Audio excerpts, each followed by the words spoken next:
one man is being victimized by our own government. One man whom they fear, yet whom millions love.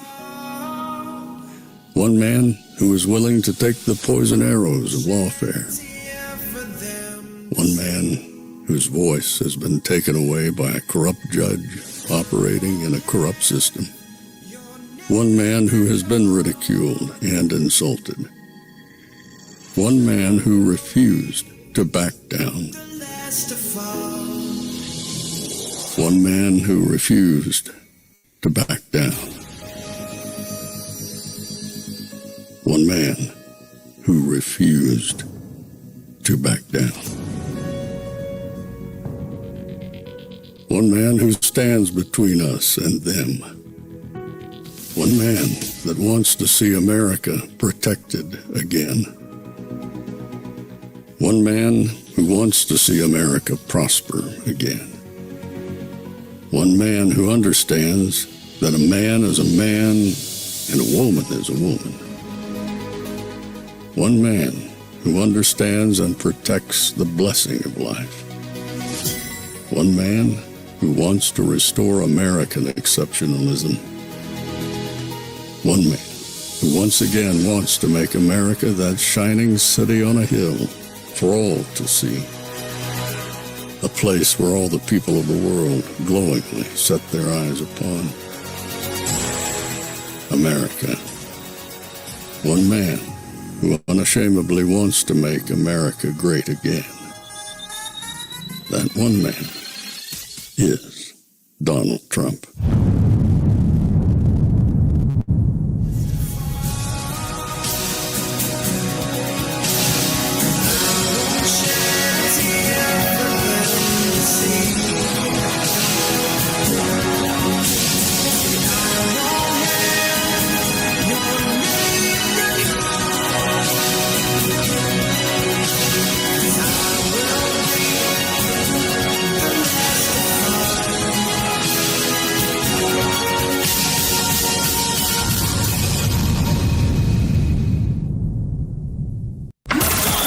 This is Fanfare with Barry Cunningham.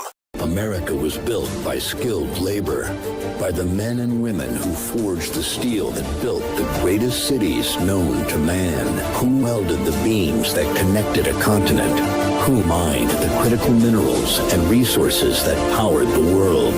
For years, we lost sight of the value of our trades. Now, under President Trump, we are refocusing on these critical careers. The new era of American dominance will be forged not by woke universities, but by the grit of our skilled workers. Are you ready to help produce, power, and build the golden age of America? Visit apprenticeship.gov to learn more.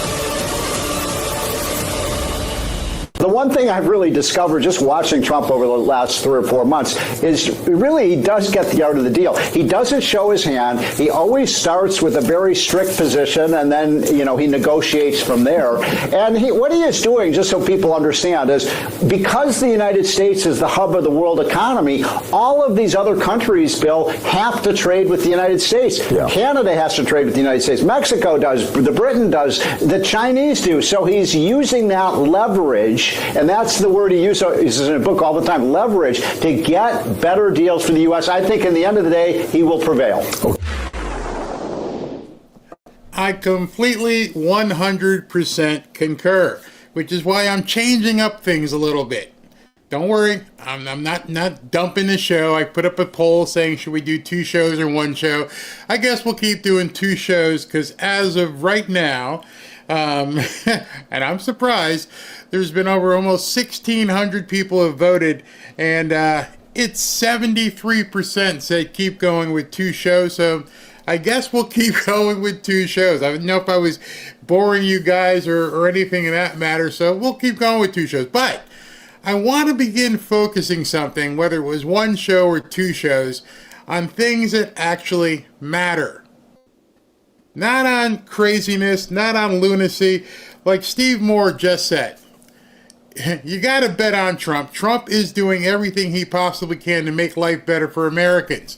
The Democrats have nothing. I've said that many times. I think other people have said it. There's nothing there. It's a complete hollow shell. All they can do at this point is scream and whine and bitch and moan, and it's boring. It's absolutely boring. And I used to do like my 10 spot where I would cut 10 clips of them screaming and whining, and I don't want to do it anymore. I'm tired because at this point they offer nothing to us. Those of you who are Trump supporters or in Maga land, understand it's time to keep the positive positive. Let's not give these people any air or as little air as possible because it's just not worth our time. I'd rather focus on what he's focusing on and bring it to you and explain it to you in this manner. And one of the things Trump has been focusing on almost, I won't say exclusively, but pretty much exclusively, is the economy. Stuff that actually matters to people. When you go to the grocery store or the gas station or to your bank or to buy a house or plan for the future, it's all about keeping America wealthy and prosperous and healthy, doing stuff for America, to make America, per se, great again. And I've challenged you many times. Turn on MSNBC or CNN and find something negative. I mean positive. Because it's all negative. There's nothing enlightening, nothing that helps you feel better. And I'm like, why would we be focusing on the stuff that obviously doesn't work for them? And I'm going to show you some more of that. Because it's not working in a big way, and I believe they're now starting to realize it. Oh crap, what do we do? And they can't. They can't extricate themselves from it. Their entire party is based on a grievance that somebody is doing something wrong to the black people and the newcomers and this and or that. Tonight, because I can't show it here, tonight when we do the jump over, I'm going to show you an amazing Christian rally that took place in the belly of the beast in Seattle. And then it got surrounded by the Antifas who didn't want people praying and celebrating, enjoying life. What is it these people have against laughter and prayer and people enjoying prosperity? It doesn't make any sense whatsoever. And it's very hard for me. Let me qualify that, because being in South Florida, you've heard the term many a times, I live where you vacation. That used to be a trend back on Facebook. I live where you vacation. Everybody that comes down here, literally everybody that comes down here is coming here for one reason: to have fun. And so I feel like I'm in a weird situation because everywhere I go, people are having fun. That's why they come here. That's why most of them move here. Wow, you guys are actually living free? Yeah. And you're enjoying life? Yeah. Wow. That's amazing. Think about that. Wherever you live, when people get off the airplane in the state where you are, the city, wherever you are, when they get off the plane, are they happy because they're going there? Are they going there for the purpose of having fun? Every single person that gets off the plane, especially in Orlando, they're there to have fun. They don't want all the Democrat insanity following them around. They're there to go to the parks. Whatever you think of Disney, doesn't really matter. The people go there to have fun. Adults, kids alike. Universal, SeaWorld. Down here, it's more of an adult playground.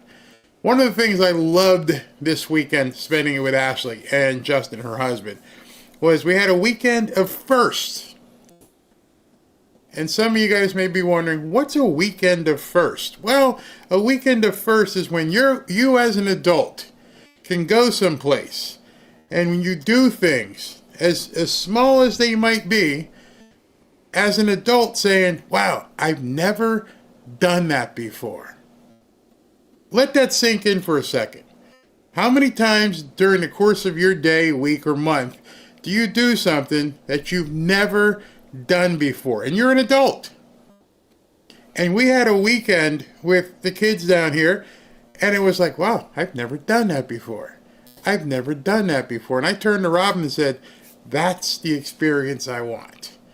I want to know that when people come here, we can show them an experience that they've never done before.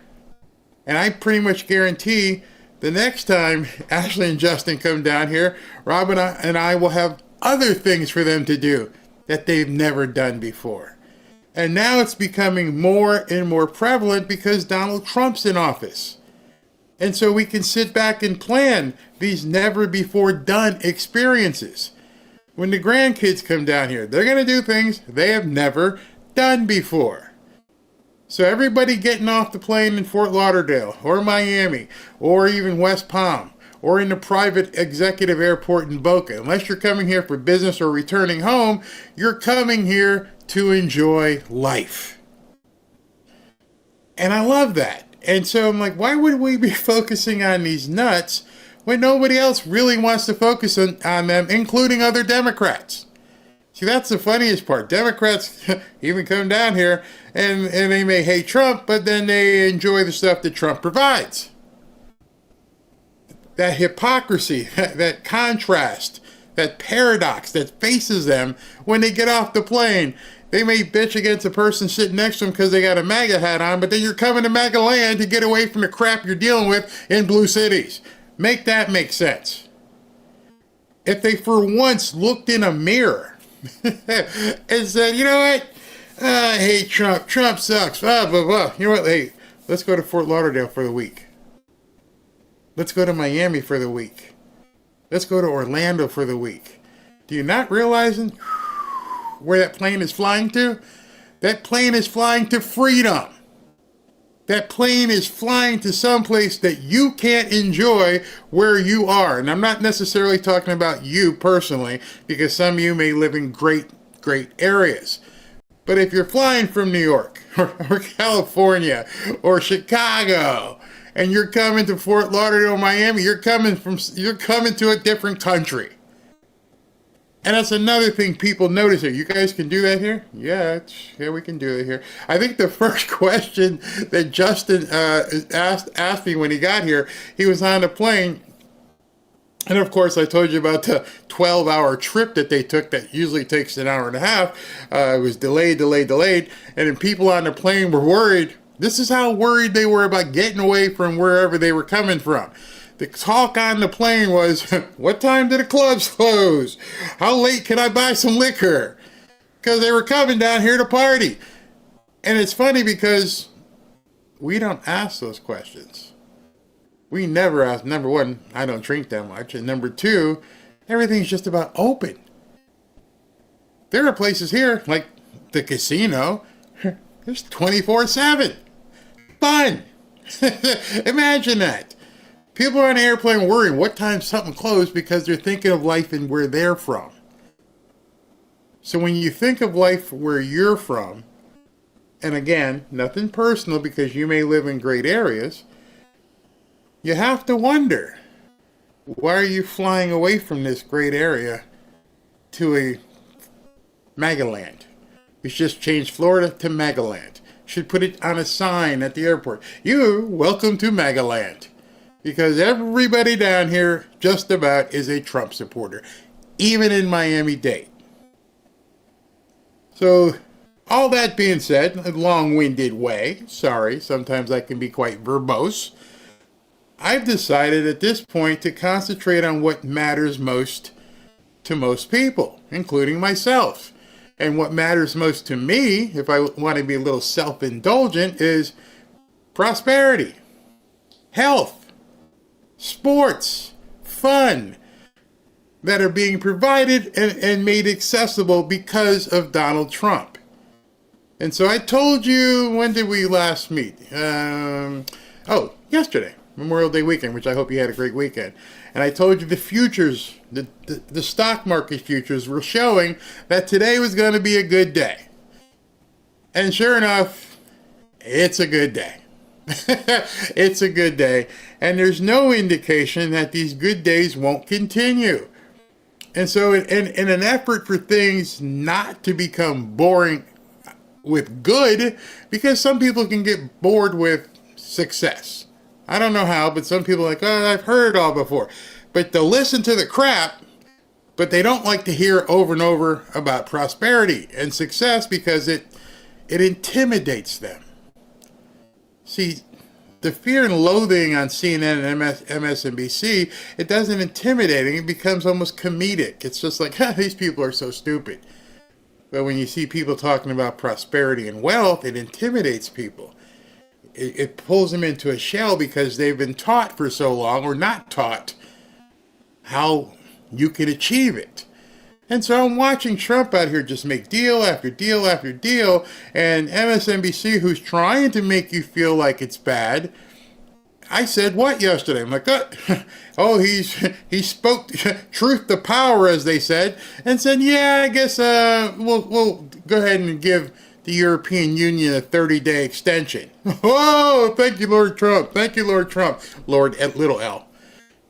And I knew right then. I knew the minute he announced it. I'm like, okay, things are going to take off. And I told you. And the reason I can tell you that is because I know the indicators. And now some of you are beginning to see the indicators. And some of you are starting to realize, no, I see. I am no longer blind to the things of prosperity. I may not be well suited. I may not be well versed, but I can learn. Again, here's another one of those first. Let's do with those first. I've never bought a stock before. Buy a piece of stock. I've never sat in and listened to a stockholders meeting. Buy a piece of stock and dial in and listen to a stockholders meeting. Make this, as we're getting ready to go to June. June is always for me the month of Robin. Her birthday is in June, so I try to make it the month of Robin. This month for you, make it the month of you. When's the last time you sat back and you went, you know what? I'm going to do something for me. I'm going to be selfish as a mofo. I'm going to sit back and make sure I do me this month. Make that month for you. And I don't mean be greedy. I mean dig in. If there's something that's been keeping you from wanting to know more or learn more about AI, make June that month. If something has been keeping you from wanting to know more on how to trade stocks, make June that month. If something has been keeping you from trying to learn about doing different things in real estate, make June that month. You see, prosperity doesn't mean buy a lottery ticket and all of a sudden, boom, you're a millionaire.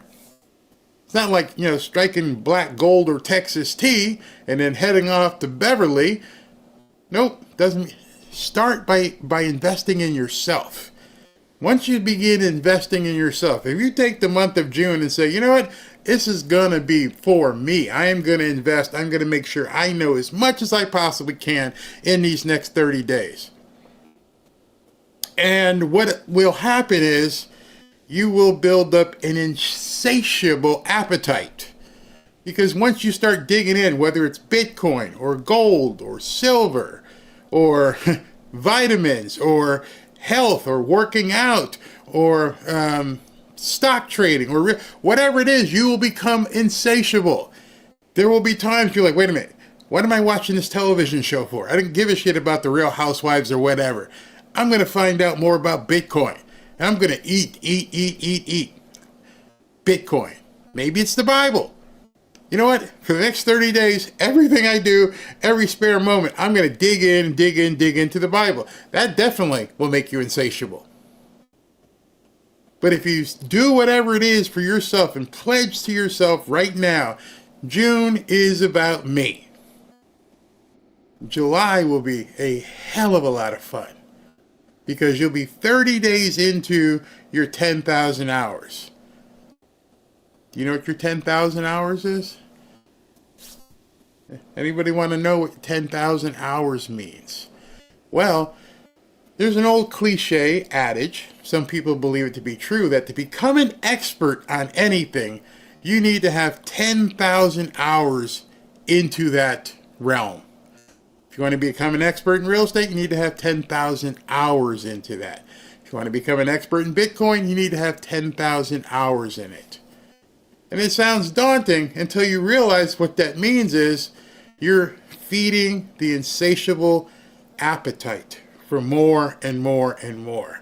And then all of a sudden, 10,000 hours, doesn't seem like a whole lot because you're like, well, so I'm at 20. Then you just keep going.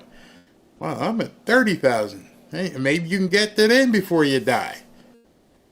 10,000 hours. Go for it, and then even if you fall short, you're going to be like Casey Kasem. You may not hit the stars, but you might hit the moon.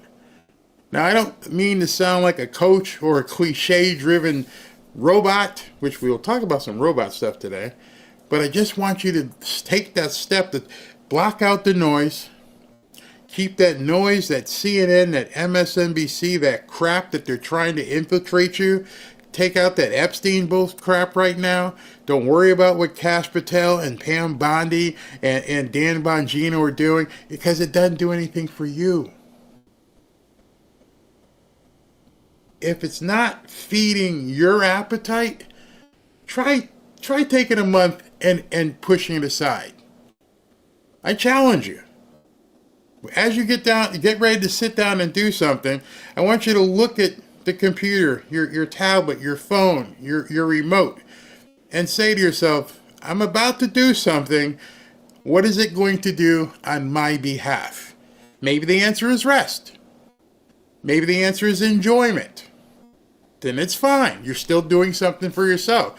But if it's talking about Epstein or Dan Bongino or Kash Patel or Pam Bondi, or if there's cocaine in the White House, or that doesn't do nothing for me. I don't care. I'm telling you, me personally, I don't care. I gotta get that. I'm gonna make a note because I gotta get Judy Garland singing that song tonight. If you haven't seen it, it's one from one of Robin's old movies. She made me watching. Judy Garland's going, I don't care, I don't care, and I'm like, that's the attitude to have. I gotta find that gift. I don't care. And especially after seeing the kids this weekend, and I told Robin, I don't care. I don't care.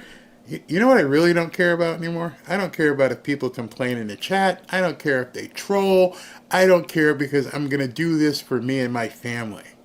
And so you guys can come along for the ride. You guys come, all of you.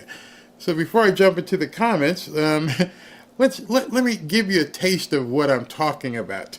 Because so much happened and is happening today that I just want to share with you.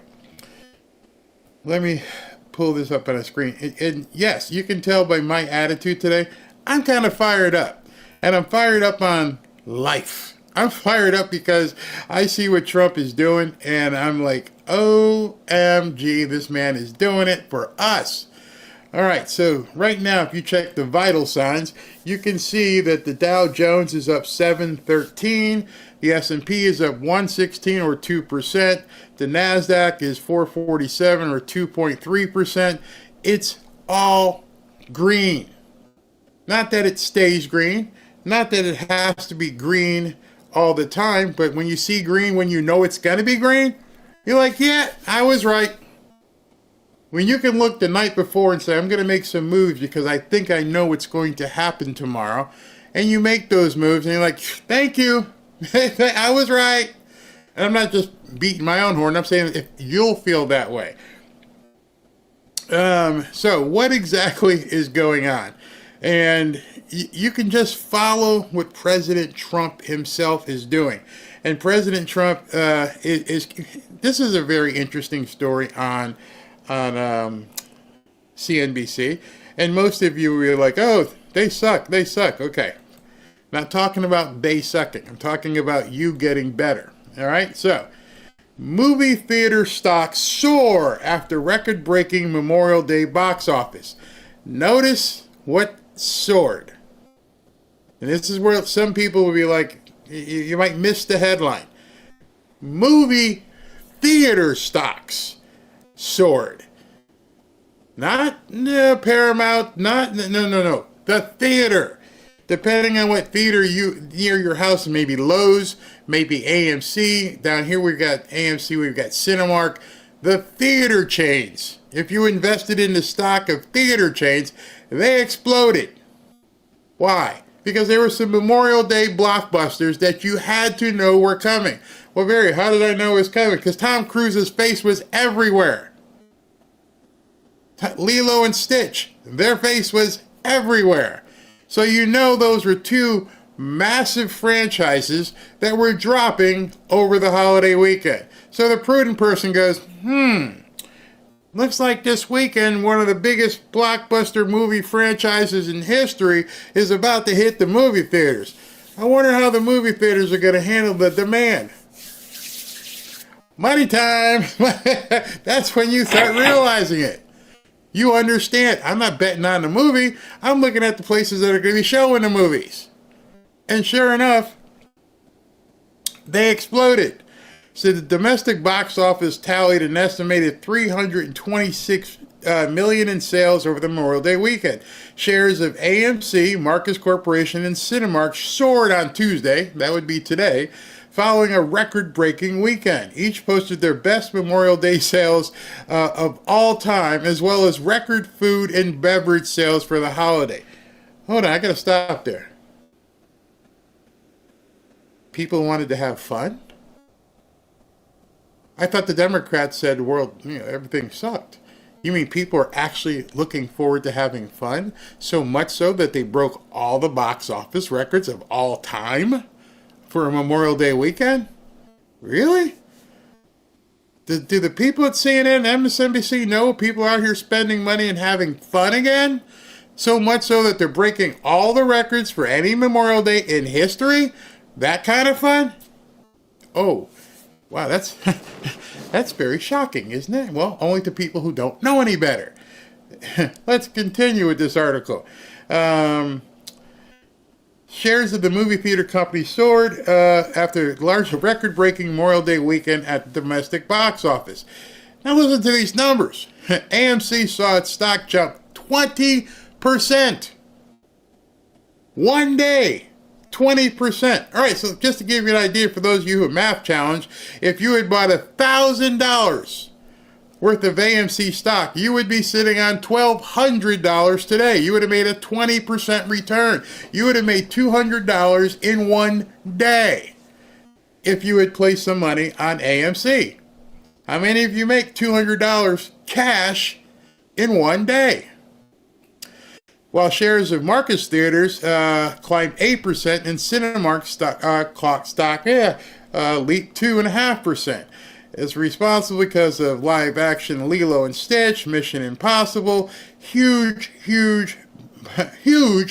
blockbusters. Everything came together at the right time with two eagerly anticipated, positively reviewed tentpoles. Tentpole meaning benchmark, courting a diverse range of audiences: children, teens, adults, people my age, older people. Yes, we all love the Mission Impossible. You know why you like Mission Impossible? For the same reason you like Lilo and Stitch. It's not real life. So when I look at stocks that are movies and things of that nature, I'm not looking for documentaries. I'm looking for, because what people are doing, what they're saying here, is they're escaping. Just like, I don't want to deal with the crap. It's Memorial Day weekend. Everybody want to go have some fun? Well, I'm not going to have fun watching CNN or MSNBC or going to a protest. I'm going to have fun going to a movie. Let's continue. This record holiday frame continues. It's been ongoing. A box office winning streak which began in the spring is now grown into a bona fide momentum for what will likely be a $4 billion plus summer at domestic cinemas, thanks to a string of promising blockbusters on the slate. Okay, wait. See, most people would just read this article if they got that far. Barry looks at this and goes, wait, what do you mean? It continues a box office winning streak. It's ongoing. It began in the spring and is now grown into a bona fide momentum. Momentum meaning what, people? It's going to continue, or likely to continue, for what likely will be a $4 billion plus summer. Oh, what's coming up in, 45 days or so? Think with me. Independence Day. So if the blockbusters have been gaining momentum and continuing, what do you think's going to happen on Independence Day? Just thinking. Again, beating that 10,000 hours you need to compile. Right. So it says a string of promising blockbusters on the slate. What's due to come up on Independence Day or around Independence Day? What makes you think that it's going to be a blockbuster slate? Go look it up. And so you can have the information go, there's like 3 or 4 big blockbusters here that might just cause these movie theaters to fill up again. Yeah, okay, I'll look at that. Finally, it would appear that our industry has turned a corner. Since early April, weekend after weekend, moviegoers have been demonstrating their preference for the theatrical moviegoing. A record-setting Memorial Day holiday is yet another sign of the what? Continued strength and relevance of moviegoing in 2025. We're back. America is back. America is back to having fun. Going out, whether it be to dinners or movie theaters or vacations. The hotels are packed down here, even in the summer. You, wherever you're sitting, have to realize at this point you got 2 choices. You can get in the game or watch from the bleachers. Those are your 2 choices. I didn't make those 2 choices. As I've said many times, the conversation online is happening with you or without you. It's just a matter of what you choose to do. Are you getting in it? Are you going to go talk about Epstein and Pam Bondi and Bongino and spend time talking about, he doesn't know what he's doing or she doesn't know what she's doing? Or are you going to look at this stuff and go, yeah, this matters more to me. I think what is Trump focusing on? We don't know what he's doing back there, but I guarantee you it's not him. He's focusing on money. All right, so that being said, that was a first bit of information I could oh, wait a second. Oh, they're telling us. Wait a second. Oh, wait a minute. Down here, and when I said go look it up, it says over the summer period, which ends Labor Day, the domestic box office will see the release of Universal's live-action How to Train Your Dragon, new Disney Pixar movie Elio, which looked kind of cool actually, the hotly anticipated Jurassic World rebirth, another Jurassic movie, Superman reboot, and Disney and Marvel's Fantastic Four First Steps. All that's coming this summer. So they're banking heavy on a continued momentous theatrical attendance, that people are want to continue having money. So how in the hell are people breaking records at movie theaters if the economy is so bad? No. CNN and MSNBC couldn't be lying to us, could they? Is the reality of what you're seeing contrasting with what you're hearing on these news stations? Yes. Yes, they are. Amazing. And I love this one, okay? So I'll get to this later. But this happened. Oh, I should go back and start my video up again before I get here. I get so excited about this that I just want to just keep telling you, because this is what I do in my normal day. I get up 6 or 7 o'clock in the morning, and I feel like Larry the Liquidator. If you've never seen that movie, it's Larry the Liquidator is Danny DeVito's character in a movie called OPM, Other People's Money. And he liquidates companies. He buys company, and he liquidates them. And every morning he would get up. I say prayers first, but he would sit and click his computer and see how am I going to make money today? And it would spit out to him what was a good acquisition. Well, look around and you can start seeing, once you begin getting your feet wet and consuming the right stuff, you're going to get stronger, just like you were training for a football game or the Olympics. You know, the reason why I begun training and some of the sponsors and stuff that I have on here are very much food related and health related, because I want that for you. You won't believe some of the stuff Ashley and I get pitched. I'm like, no, ain't gonna work. Nope, ain't gonna work. Over and over and over, not gonna work. Because, and I can prove to you, Ashley and I got pitched the deal with the video game NBA 2K or something like that. I'm like, number one, most of the people watching our shows aren't playing video games. And number two, they definitely ain't playing NBA. You take the NBA and stick it. So I'm like, that's not going to work for us. Thanks for considering us, but NBA 2K, not our audience going to make it. But everything else, so far, that I try and pick and choose and say this is going to work and that's going to work, I do it because it's of interest to me, and I think because of my age and how I'm trying to change my physical condition. I don't know if Alex Jones lit a fire under me, but he's starting to look pretty good at his age and everything else. I'm like, Robin, let's do this. Let's get in better shape. Want to spend some time with the grandkids. Want to make sure this ailing knee doesn't stop me from doing so. So that's why I do that. So everything is about making the quality of life better for me and people around me. Nobody wants to be around a grumpy SOB. They want to have fun. So today's theme, which you're going to hear, and you can't really have fun if you don't have the finances to enjoy the fun.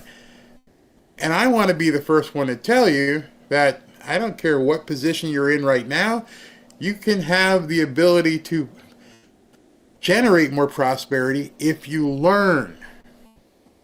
Because that's the only difference. We had a real estate conversation out by the pool this past weekend, and Robin always laughs and says people shouldn't ask questions if they don't want to hear the answer. And it wasn't a bad answer, but Ashley asked me a question. 45 minutes later, I realized I'm still talking about it because I couldn't believe I wanted to share so much. She's like, well, how would you do this? And I look over and she's like, her eyes are like, oh, I didn't mean that much. You're like, okay.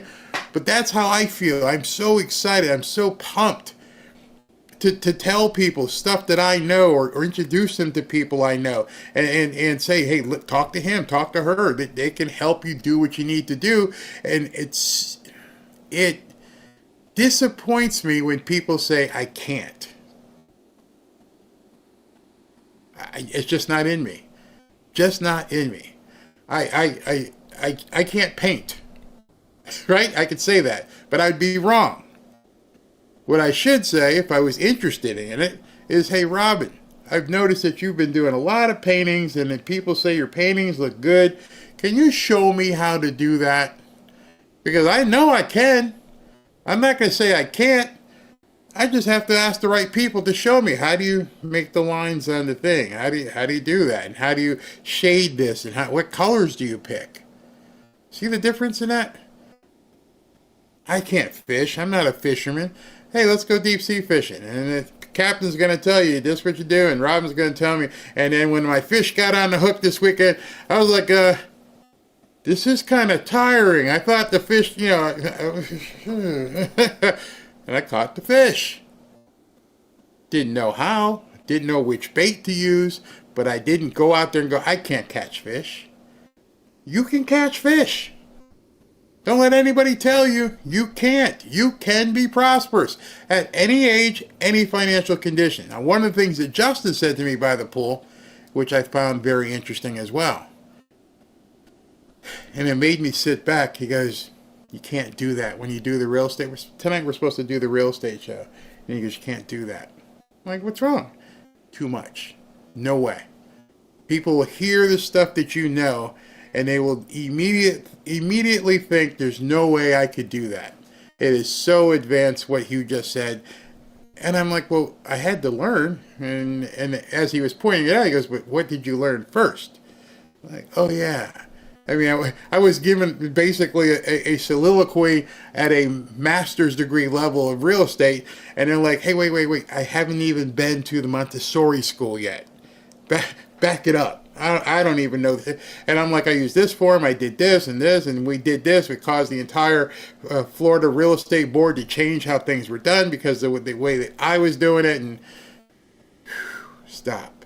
And then you realize, when I got done talking to him, we went to dinner, I realized when I wanted to do this show and how I wanted to change it, I had to help people who aren't there yet, who don't know about stock options and puts and calls and different things, or even futures. You just need to begin consuming and get those hours under you. And if you don't, you're just going to consume something else. You're going to consume something. Sort of like a diet. We're going to eat. Every single one of us is going to eat. But are we going to choose the things to eat that are good for us, that are going to help us live a better life? And that's all I'm trying to say. I know I've been long-winded. I went way over my allotted time on that, but I just wanted to tell you that. So one of those things that I've been telling everybody about in terms of health and getting better is talking to you and bringing vitamins. So I'm going to play this from one of our partners, and then we're going to get back into videos. And actually, I'll come back and we'll get into some comments because I realized I went real long on that, and you guys probably have a whole bunch of comments. So stand by. People often comment how I keep up with coverage of President Trump. Trust me, it's not easy. I get good sleep. I have a very encouraging and supportive wife. I've been working out again, and I've been eating right. That's probably the best thing. Eat right and exercise. I also take a couple of supplements that have really helped me and helped my energy. Let me tell you about one of them right now. Have you ever wondered what happened to the legendary Chuck Norris? I recently saw a video he made, and I was shocked. He's in his 80s and still kicking butt and working out and staying active. What's even more shocking is he's stronger, can work out longer, and even has plenty of energy left over for his grandkids. And I've got grandkids, so that appealed to me. He did this by just making one change. He says he still feels like he's in his 50s. His wife even started doing this one thing too, and she's never felt better. She says she feels 10 years younger, her body looks leaner, and she has energy all day. Chuck made a special video that explains everything. Make sure you watch it by going to chuckdefense.com/Barry. You can see it on the screen right there. chuckdefense.com/Barry, or by clicking the link below in this video. Trust me, it will change the way you think about your health. Once again, that's chuckdefense.com/Barry, and click on the link in the description below to watch the video right now. Trust me, it's 100% free to watch the video. No charge whatsoever, a couple minutes every time. You won't believe how simple it is. Watch this method by clicking the link in the description box below. chuckdefense.com/Barry. And just a reminder, the legendary Chuck Norris is a whopping 84 years old. He's even older than Donald Trump. And yet, he has more energy than most people. I mean, that's awesome. He discovered he could create dramatic changes to his health simply focusing on 3 things that sabotage our body as we age. All right, so go to chuckdefense.com/Barry and check out that video. All right, so let me take a few comments before I continue on here. Elisa says, yes, I'm wondering about the real estate class 2. We didn't miss it, did we? Nope, I'm going to be doing that tonight at the 7 or 7:30 show, depending upon JJ's time. When well, put it this way, even if he can't get on, I can start talking and giving you some really good groundwork stuff. So that will be this evening. Barry, I told you about LEU. What's that? I missed it. Where'd it go? I told you about LEU last week at 92. It's at 127, and yes, you did. Well to go. Do we have an idea about prayer night? Yes, I do. I'll be talking to JJ about that as well. I was told from old timers that you can catch a catfish at night with a little chunk of ivory soap. Interesting. That's very interesting. I never heard that before. Have tomatoes, peppers, passion fruit, and cantaloupe all growing green right now. All right, so we got here. Barry, you can mow your yard and clean. Exactly, that's the difference. You can mow your yard and clean your pool, but you don't want to. Or there's a different way of looking at what you just said. And this is really important for you to realize. It's not that I don't clean my own pool or mow my own lawn because I don't want to. It's because the time for me to do so is more valuable doing something else. See, if you don't put a time value or you don't put a value of your time on any task, you're going to find out you're spending time doing things that don't give you the return you want. And because of that, you end up wasting time that you could be doing something else.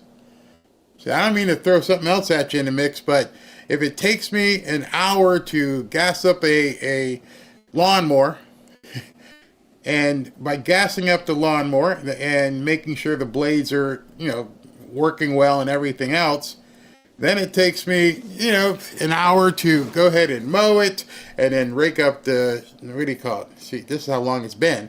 The debris, I'll call it. And you got to do all that, and you got to sweep and all the things that these guys do. Let's say it takes you an hour and 20 minutes to do that. What could you do in an hour that's more valuable than cutting your lawn? See, those are the decisions that people make, and people think those are luxuries. It's not. I know if my lawn guy, who I contract with, will do the lawn and make everything look nice, and he can do it with the tools he has and the staff that he has in about 30 minutes, and he's charging $50, well, I know that, number one, I'm helping the economy. I'm paying him his $50 to come every week. And number two, I'm going to make more in that hour, much more, than I would have if I didn't do what I do. So paying $50 is basically just taking a percentage off of the money I would make during that hour that I now can say, I'm still up. I know that's, to some people, that might be like a twisted way of thinking things, but that's exactly how I think. When I have to go pick up Ashley at the airport or anybody else, of course I want to see her, but if I'm going to be doing something versus getting in the car, going through all the traffic and everything else, it would pay to just send somebody else. Or how about this? If you've ever done this, instead of driving 45 minutes to the airport, call the driver, say, I'll ride with you to pick somebody up at the airport. Well, isn't that the same thing? No, because he's driving and I'm on the pad doing what I need to do. Or I'm on my phone doing what I need to do. I got a show tonight. Let me go ahead and see what clips I'm going to be doing. Let me research. Let me send an email. Let me do it. Oh, how you doing, honey? Hey, thanks. And I didn't blow that hour. Hope that makes sense. Because it's crazy. It's called good old-fashioned hard work. It's not for everyone. It's more satisfying than paying someone else. I'm sorry, that's slave mentality, sir. And I'm going to call you out on that old-fashioned hard work.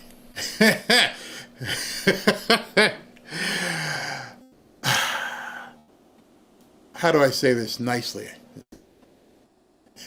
without giving you the Elon answer of GFY, you may find something more satisfying. But what you said, it's not for him, but it's more satisfying. Oh, no, it's not. More satisfying for me is being able to... How do people define rich or freedom? Or rich, rather. And Justin and I had a talk about this, and everyone always wants more. And the thing for me is freedom. If I can do what I want when I want to, then I feel free. And if I don't... Or decide to do something else, trust me, I am doing more work than the person cutting the lawn. See, that's one of the problems that people have when they have a slave mentality. They don't think even what I'm doing right here is work. God never said, hey, listen, you have to wear down your fingernails and be bloody knuckled and tired and sweaty to have a hard day's worth of work.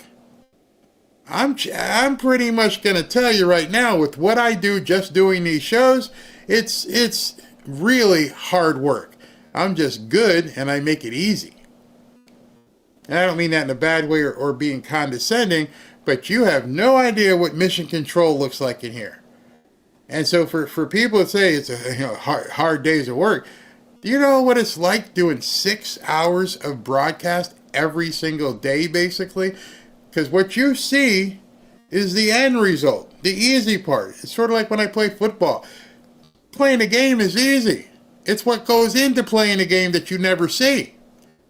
You're not there when they're taking the laps around the track. You're not there when we're pushing iron all over the place. You're not there when you're watching film for hours at a time.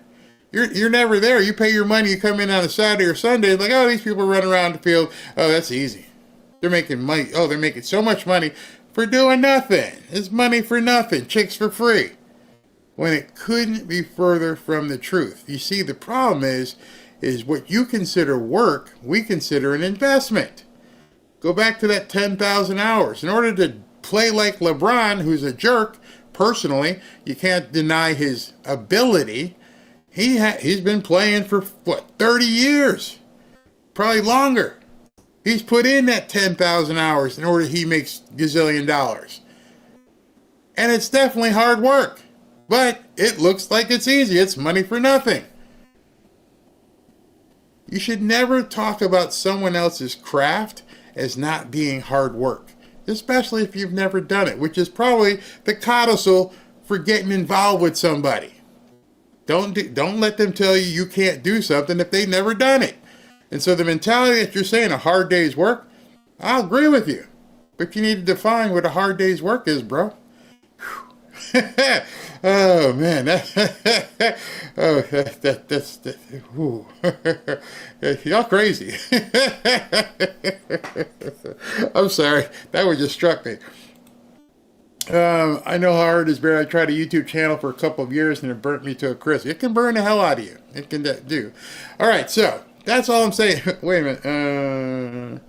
So you're saying, Barry, we were raised to hard work ourselves is a sucker's play. And yes, we got our being condescending without even knowing it. I'm not sure what you mean. What I'm saying is the way people, unfortunately, and so this should remove anything that's condescending. The way people were unfortunately told to do something, put them on a hamster wheel. And by being put on that hamster wheel, while many people were running on that hamster wheel, other people were speeding by them. Because they were told this is what they should be doing. Now, yes, there are trust fund babies, and there are people who hit the lottery and people who got lucky. I understand that. But for most people who attain a certain level, it's because they didn't do the hamster wheel stuff. Who looked at I'm like, I don't feel like riding that hamster wheel. I want to build the wheel, sell it to the people who want to run on it. See, it's all a matter of perspective. When I go into someplace, and I have said this to you. I mean, Robin, she could come in and vouch for me. I'm going to tell you a quick real life story here, okay? Real life story. And I think I've told you this before. Lots of guys have gone to strip clubs. And lots of guys have thrown money at these women in strip clubs. And they make a whole lot of money. And did the dancers ever think, you know what? What if, instead of us doing this every single night, we became the strip club? We bought the building, and it was ours. We get everything. We get the tips. No tax on tips, by the way. We get the liquor. We get the parking. We get the valet. It's all ours. So you just have to change your perspective.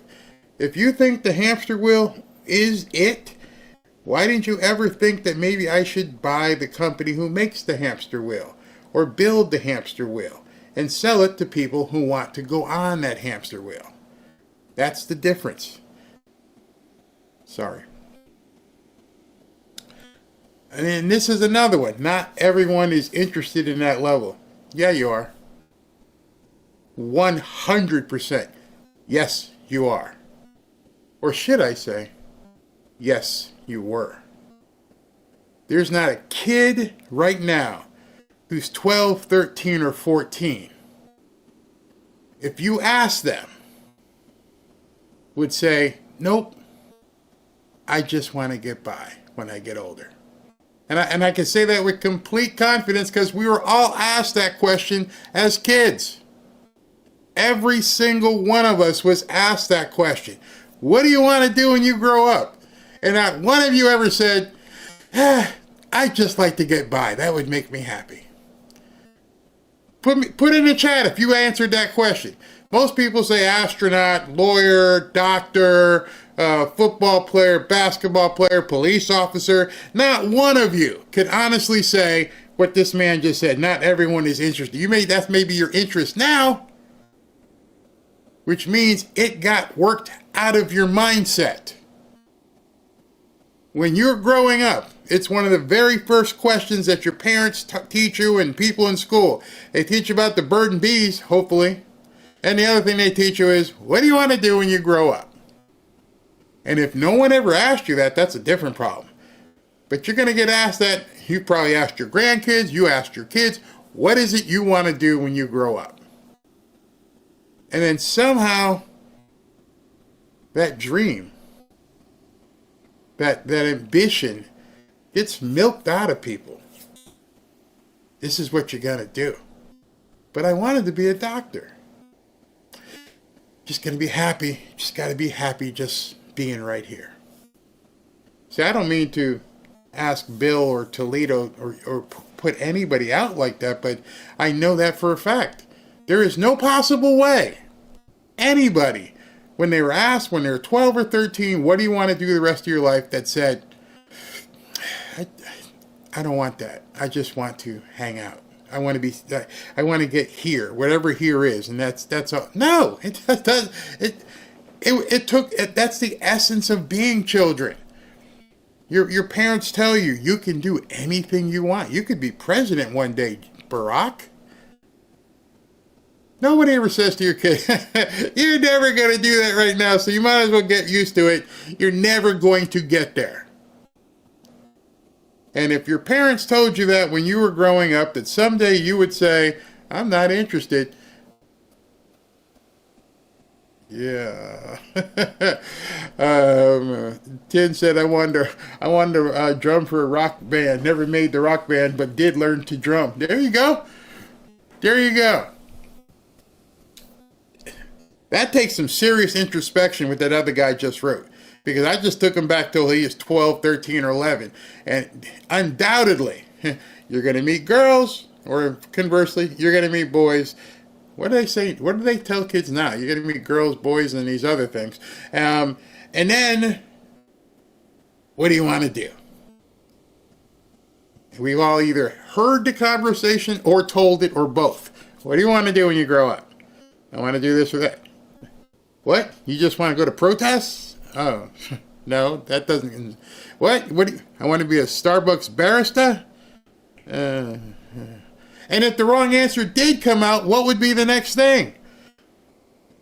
Bobby, yeah, I want to be a line sweeper, where I just drive the little thing and drive and clean the streets. Not in this house. Daddy didn't raise no street sweeper. Somebody's got to do it, I understand, but not you. You have much more coming to you than that. That's what I was told. I was told that for a long time. You have much more ahead of you. Oh, okay, so don't do that. No, you're going to go do this. And if you don't want to do that, we're going to help you do this. There was never any, just get by, hang out, you'll be all right. You don't need all that. Again, product of a Jamaican immigrant who came through the front door, who said himself, I want more. And I want more for my kids. Has any of you guys ever said to yourself, I don't want my kids to have that much? Has anyone ever had that conversation that you know of? You know what? They'll be all right. They'll figure it out. I hope for the best. And if not, well, they can do like me and just hang out for 30 years and say, this is all you get. Never flippin' happens. And I will pray for people if they ever tell their kids that, because I see it too much in the black community already. There's not enough building up of character to let people know what you can become. It has bothered me for years now, since 2008, 2009, when people say it's racism, America is white supremacy and Nazis and people are oppressed. I'm like, did y'all see this dude was president, right? Did you forget that you just saw a black president? That's the alpha of jobs. There's no more jobs above that. This man somehow became president of the United States. So to me, that entire pillar of racism should never be talked about again. Oh, you can't get ahead. The white man's going to keep you down. Well, then how the hell did he do it? And so there should be nothing in front of anybody anymore other than physical infirmities or mental issues that says you can't be whatever you want to be. I want to be president. All right. Well, you're going to have to do this. Well, he didn't. He went to social activity school or whatever. That's different. You're going to have to go to law school and everything else. But the first black president should have toppled all racial craziness. So I'm sorry if it's just my mom used to tell me all the time, oh well, deal with it, figure it out. Yeah, okay. But then you know what you do? You find mentors. You find people, again, if you guys are unfamiliar with this, you remember the movie Pursuit of Happiness with Will Smith? And Will Smith played Chris Gardner. And Chris Gardner was a well-to-do stockbroker. And Chris Gardner was living on the streets, as the movie showed, and he saw a guy pull up with a Lambo, and he parked the Lambo and threw the keys to the valet and said, hey, hold on. What is it you do, and how do you do it? You see, I even remember the lines from the movie. I remember the lines from the book that Chris Gardner wrote. Now whoa, wait a second. That's your car? Yeah. Dude, what is it you do and how do you do it? Think I'm lying? Go read the book. You didn't even have to watch the movie. He said that to him. Yeah, well, I'm a stockbroker. What's that? Come on, I'll show you. Not, you can't. I'm sorry, poor black man living on the street. You can't ever do this. No, somebody said to him at that point, come on, I'll show you. That's what the entire movie was about. He was giving his kids showers in the bathroom of a train station. And I think to myself, this wasn't fiction. It wasn't a fantasy. It was a man's life. And there's so many stories like that. And as I'm seeing these comments in the chat, I'm realizing, don't be mad at me. Don't think I'm being condescending. Tell yourself, damn, I wish I could talk to him more. Because I'm the one who's telling you it ain't got to be the way you think it has to be. And I'm guessing that many people, or not many, but some people never heard that before. And I'm dumbfounded. Because the guy you voted for, who you put into office twice or three times actually, is doing the exact thing that I'm telling you. Hey man, we're going to rock. You're going to be on a rocket ship. We're going to take off. I'm going to make America great again. He didn't say we're going to make America okay again. No, that wasn't the campaign speech. We're going to make America just okay. Nope. We're going to make America wealthy, healthy, great again. So if you voted for that ideology, what are you pissed off at me for? I'm the embodiment of it. I'm the person who listened to him and go, okay, let's go. I'm ready. Tell me what we're going to do here. How's this going to happen? And then I realized over the last couple, months that there's a lot of people who listen to the campaign slogans and they thought they were bumper stickers or t-shirts or hats, but it wasn't for them. All right, you're going to make America great again. Go ahead. I'll watch. What? This isn't a spectator sport, man. This isn't just for other people to have fun and participate. It's for you. And I don't understand all this last year. Wait till you see what's... I was talking to the people at Lear Capital this morning. We're talking about Kevin coming on and doing another interview and how we're going to do things. They're like, what's a good day to do the interview? I'm like, we got a couple big days coming up. We've got this Trump rally, which is going to be this Friday in Pittsburgh, where he's celebrating the revival of American steel. And then we've got the Armed Forces 250th anniversary, where on June 14th, where he's going to have a big old parade. Those of us who are Trump fans are going to be celebrating those days. Those who aren't, the MSNBC crowd, those people are going to be complaining about it. They're going to be doing everything they can to talk bad about the parade. Because I remember when I was a kid, and I showed you my dad yesterday, yeah, he was in the military, they had parades. We sat there and waved the flag in the hot sun. As the music, what's the song? And people twirling and throwing up stuff and the clowns. Fun. America. Americana. When's the last time we really, really embraced Americana? And President Trump's trying to bring it back, and we got people in the chat going, no, we're okay. Well, you picked the wrong guy to vote for. Or at least you put it this way. You picked the guy to vote for who's encouraging me. And thank you. I'll just leave it at that. Oh, boy. Look at this guy. Look, Lauren White. See what I mean? See what I mean? See, you see right there? What am I yapping about? Lauren, I'm going to answer your question right now. This is what I'm yapping about. This right here. You know, because as I look at this and how it's happening, that's what I'm yapping about. And I'm sorry. I'm excited about it. I offer no apologies whatsoever. It's amazing. The life we're going to be living is amazing. I just wish many of you would just embrace it.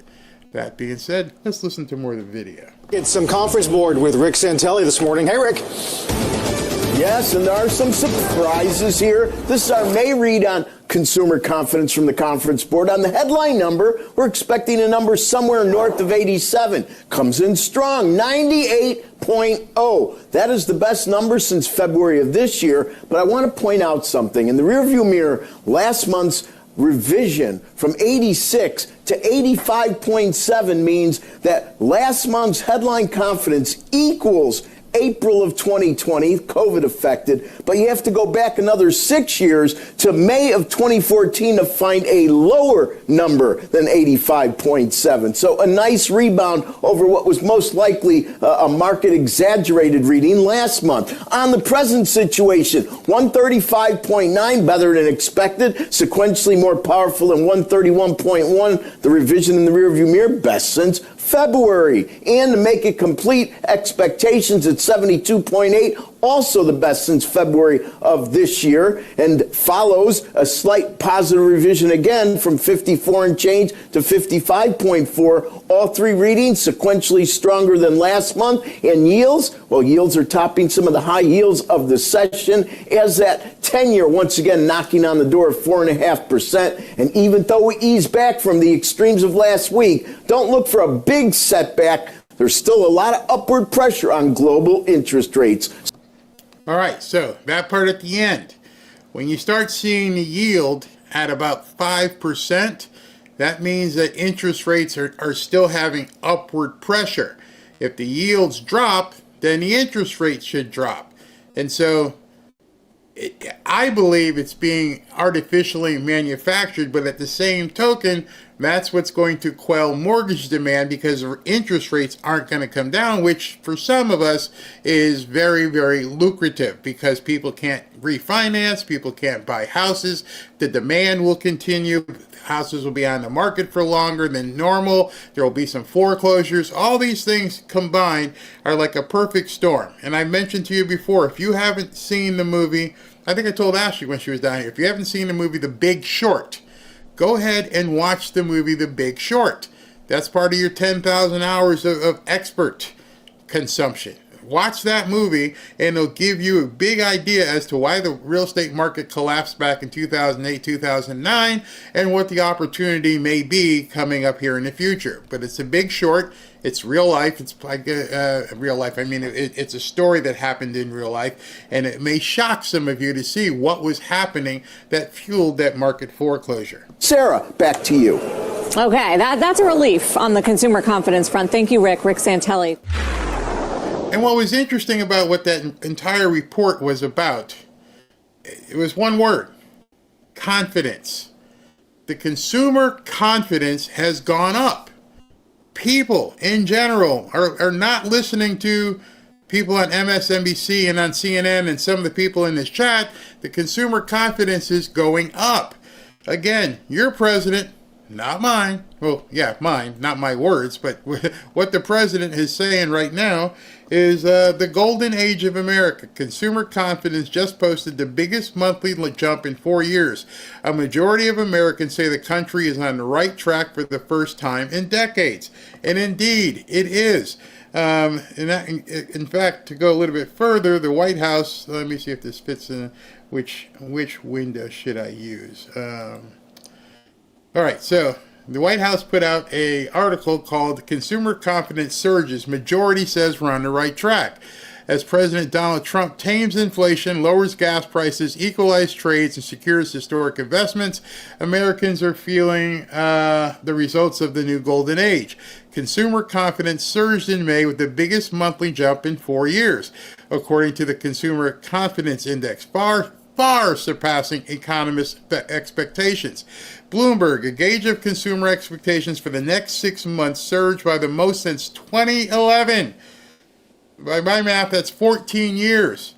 The highest surge in 14 years, and he's been in office 4 months. While a measure of present conditions climbed as well. Data released Tuesday showed the improvement in confidence was broad across age and income groups.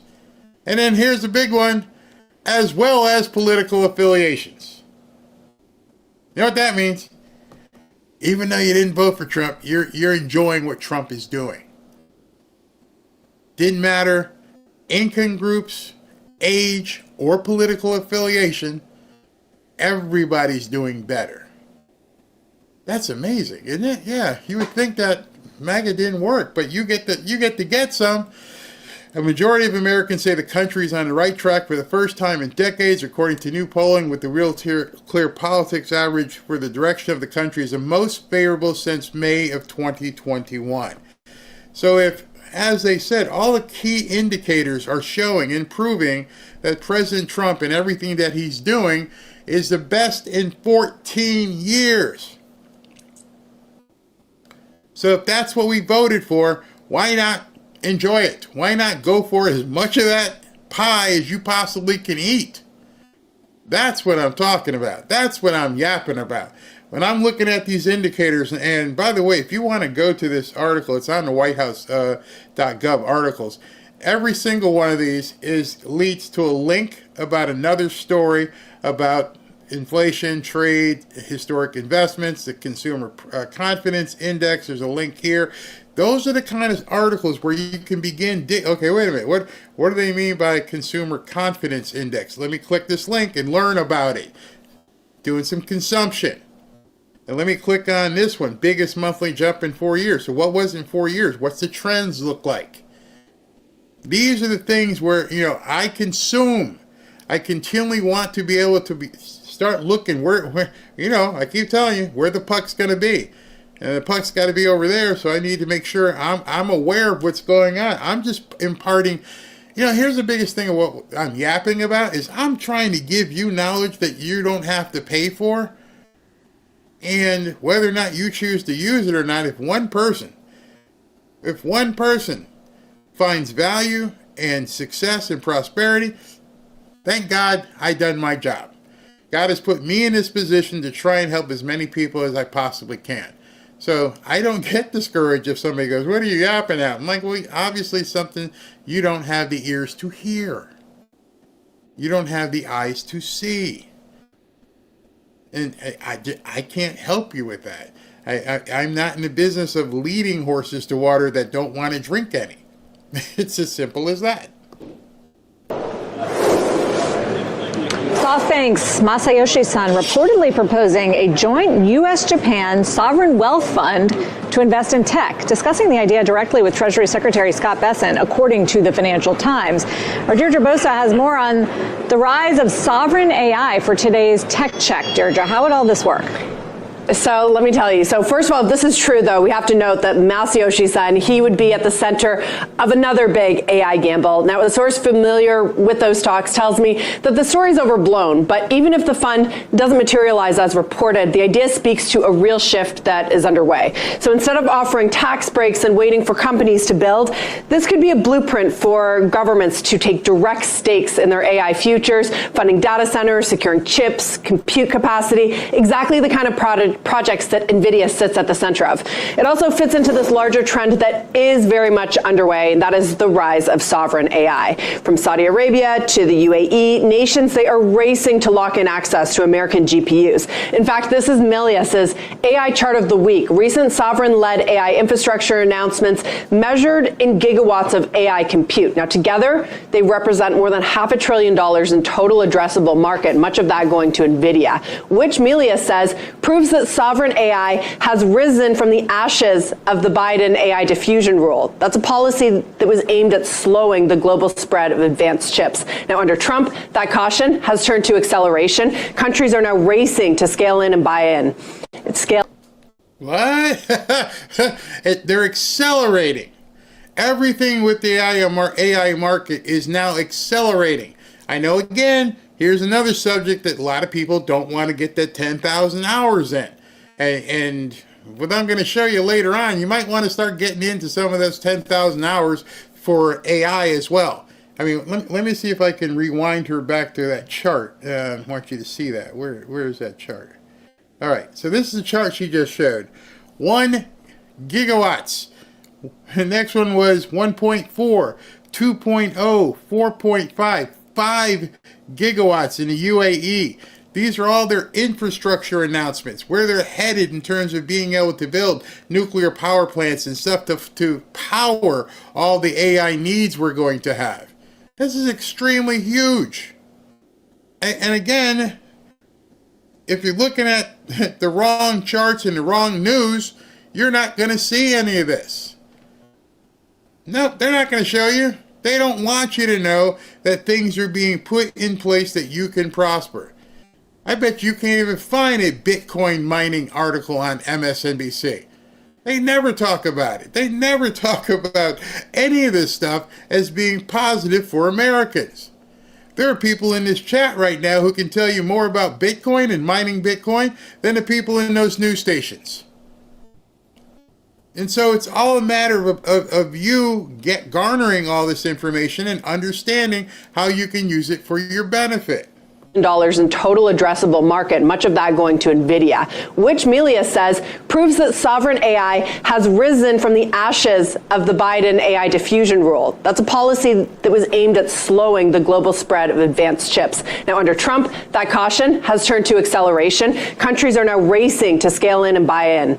It's scale up and buy in. Now, Jensen Huang in January, he compared sovereign AI to every country having their own telco. He said AI is going to be part of a national infrastructure, the way that telco is part of national infrastructure, he told analysts. This policy, though, it does come with risk. We've talked about this before. NVIDIA's customer base, it's shifting from big tech to nation states. So bigger orders, but also pulling NVIDIA deeper into geopolitics. And we know how that has worked out in China. It could either be a massive tailwind and suddenly a massive liability. Now, under Trump, a containment strategy that's being replaced, as far as we can see now, by country deals that tie chip access to broader trade agreements. And that could open up new markets, but it also means that NVIDIA's revenue is increasingly dependent on political alignment. So, guys, the question going into earnings is, can NVIDIA keep growing if policy, not just demand, that is a key shift, if that decides where its chips are going to go? I wonder how big of a threat this is going to be tomorrow night when we get earnings, Dee. Yeah, I mean, Jensen Huang has talked a lot about this idea of sovereign AI, but remember when that diffusion rule was first sort of scrapped by the Trump administration, a lot of Wall Street saw that as a bearish signal, right? Because it's a more complicated way of dishing out chips around the world. They don't just automatically go to our friends and allies anymore. You got to negotiate one by one. And so far, you know, with Saudi Arabia and UAE, that looks positive, especially because they have so much money to spend. But is that trend going to continue to be the case? That's a key question. But back to the sovereign wealth fund. How does that work? Because the U.S. at this point, I mean, we have all these great technology companies with orders coming from around the world, but how does the U.S. share in that fortune? It's a pretty unusual strategy, but the idea, at least on the Japan side, would sort of calm some of those political tensions and have a way for them to buy in American technology. You're exactly right, Sarah. That's what everyone wants access to. A source tells me that this is overblown, that it's not really happening, but the idea of it really represents how eager countries like Japan are to get their hands on that technology. The FT reported that it could be massive, as much as $300 billion, and eventually you can let other LPs get into that and sort of split the profits and the returns between Japan and the U.S. But, you know, it is a really complicated, unprecedented idea that also kind of defeats the idea of a sovereign wealth fund if you're going to split it between two nations. But is anyone better positioned to advocate for it in Japan other than Masa-san?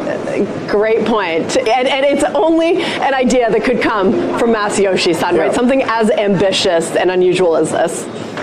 Yep, he was there with President Trump very early on, announcing investment into one of the first, doubling his last investment in the last administration. Thank you, Deirdre. So now you know why he is putting so much money into the sovereign AI. Masayoshi is killing it, bringing hundreds of billions. And what's happening with the domino effect is when other countries and other technology companies see that he's doing this and he's aligning with Trump, it's causing people like the UAE to dump their trillions with Trump.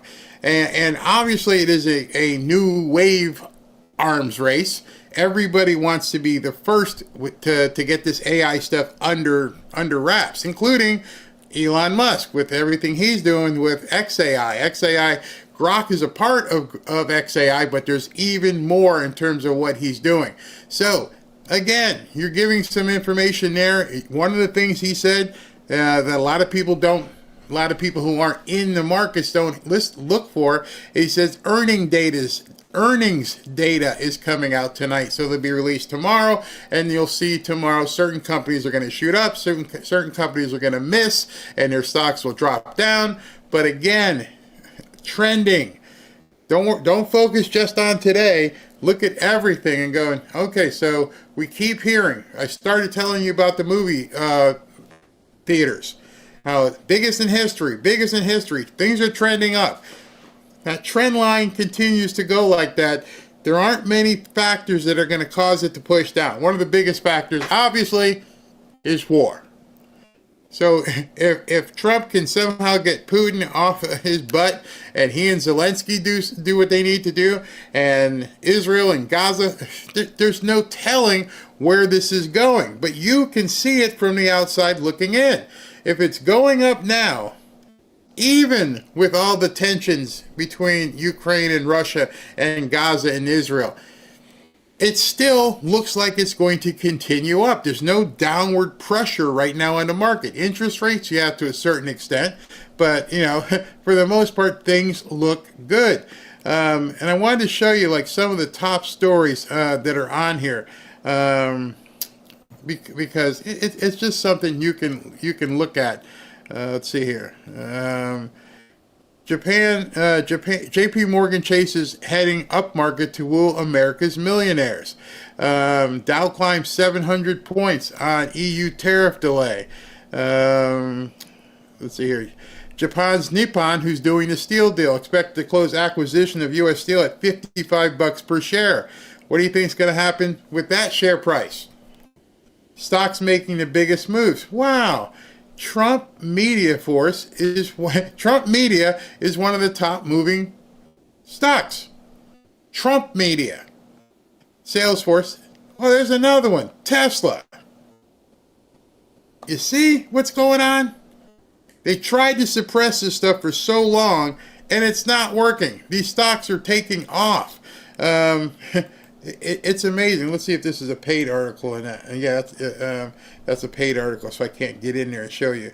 And then this story hit today, which is going to cause some problems over in California. Trump threatens to withhold California's federal funding over Transformer athlete. President Trump threatened to withhold all federal funding from California over a Transformer's participation in women's sports. Trump said he would speak with Gavin Newsom to find which way he wants to go. It's the latest threat from Trump to withhold federal funding from a state or institution whose policy he opposes. So, you see that's on the table. That he's now talking about withholding federal funds from California. So, what do you think that affects, positively or negatively? So he's letting everybody know this is what my thoughts are. I'm going to do this against California. Right away, whatever those stocks that were going to be impacted are going to come down. And so he and Newsom, and basically as Steve Moore said, this is Trump's way to negotiate you. I'm going to punch you, and I'm going to let you know I could punch you harder. It all depends on how you come back with me right now. And so he's told Newsom at this point, I'm going to cut your throat. You're not getting anything. Now Newsom can play it one of two ways. He can play hardball and get hit again, or he can say, let's not do this. And if he says, let's not do this, those stocks and companies that were initially fearful of getting hit because of Trump's shutting down federal funds are now going to come back. You now have that data in front of you. So it's about compiling the right data and being able to listen and what's being said. Again, none of this is being covered on MSNBC or CNN. Tesla sales in Europe fell 49% in April from a year earlier, even as overall battery electric sales rose almost 28%. The US EV maker's upgrade of its Model Y is showing little sign of improving the brand's tarnished image in the region. Its sales dropped for a fourth month in a row, and its share of the total market nearly halved to 0.7% from 1.3% a year ago. The firm's flagging sales in Europe reflect a shift away from the brand. That's as Chinese competition strengthens and some protest against boss Elon Musk's political views. Total car sales in Europe remained roughly consistent with last year, falling just 0.3%. The strongest sales growth came from electric and plug-in hybrid cars. European car makers are trying to cut domestic costs and tackle competition amid US tariffs on auto parts, as well as a slowing economy. Uncertainty also continues to overshadow the industry's outlook, despite eased US-China trade tensions. April sales in the EU, Britain and European Free Trade Association fell to 1.07 million cars, following 2.8% growth a month before. In big movers, registrations at Chinese state-owned automaker SAIC Motor and Mitsubishi grew by over 24 and 22% respectively, while they fell 24.5% at Mazda.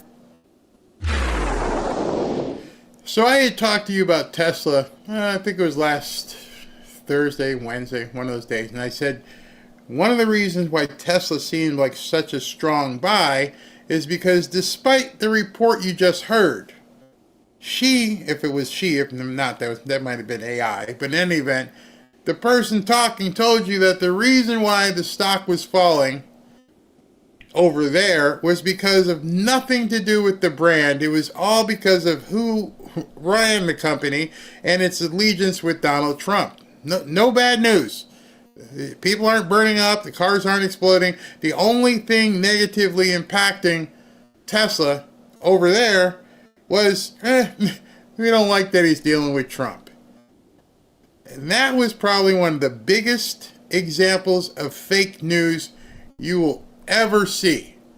That came out this morning while this occurred. All right, so understand you just heard that, EU is down 38% or whatever it was. Okay, well, this is Tesla today.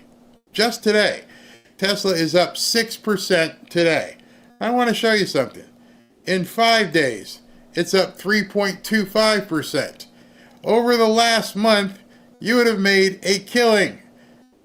Tesla is up 25% over the last 30 days. 25%. Again, if you had put 1,000 in, you would have made basically 250. So that there's no way that the stuff that they're trying to promote is affecting a brand that has great fundamentals. In fact, what we see also, let me just pull this up. Kind of interesting that this came out. Let me just refresh because it was an hour ago. Tesla shares climb as Musk pledges to be super focused on companies ahead of Starship launch. This is an hour ago. Tesla gained nearly 6% on Tuesday after CEO Elon Musk said on social media platform X that he plans to be super focused on his businesses. An X outage over the weekend briefly shuttered the social media platform, formerly known as Twitter, for thousands of users. Musk's SpaceX is set to launch its Starship rocket after 2 failed attempts earlier this year. So, despite her, whatever article station was putting that crap out, the shares have gone up. I just showed you the chart. Things are going well with Tesla. The impact socially, the impact that people had because they didn't like Elon Musk or that he was working with Trump, couldn't stop what was happening. The protests, the burning of the dealerships, none of it is stopping the rise of this brand. It just keeps going. And remember, the day when Tim Waltz gave the speech and he was like, yeah, it's down to 225. What an idiot. Instead of standing on stage cheering about the stock being at 225, perhaps he should have bought some. Because everybody else who was looking from the outside in went, well, this is the dip. I need to buy that dip. Boom, and it shot up. Unbelievably shot up. I forget when he made that speech, but when he made that speech, I forget where it was at. Let me see if I can find it. Yeah, okay, so that was, hold on. Way back, okay. Here, let me show you that. This is when he made that speech, and it was at 222. You can see the chart, 222. While everyone was laughing at 222, did you buy in? Because if you had bought in at 222, and now, right now, it's at 357, you'd have done some serious, put some serious ducats in your pocket. And one of the things I told everybody was the 52-week low was 167. The 52-week high was 488. And I told you back then, I told you when I brought this up, I'm like, it's got legs. It's still heading back to its high. So when you're seeing this and you're seeing the trend, this is over 6 months. Year to date, I think that would only be since, what do you call it? If it goes back a year. But if you go to the last 6 months when after the election and everything started happening, boom, you're back up to 358.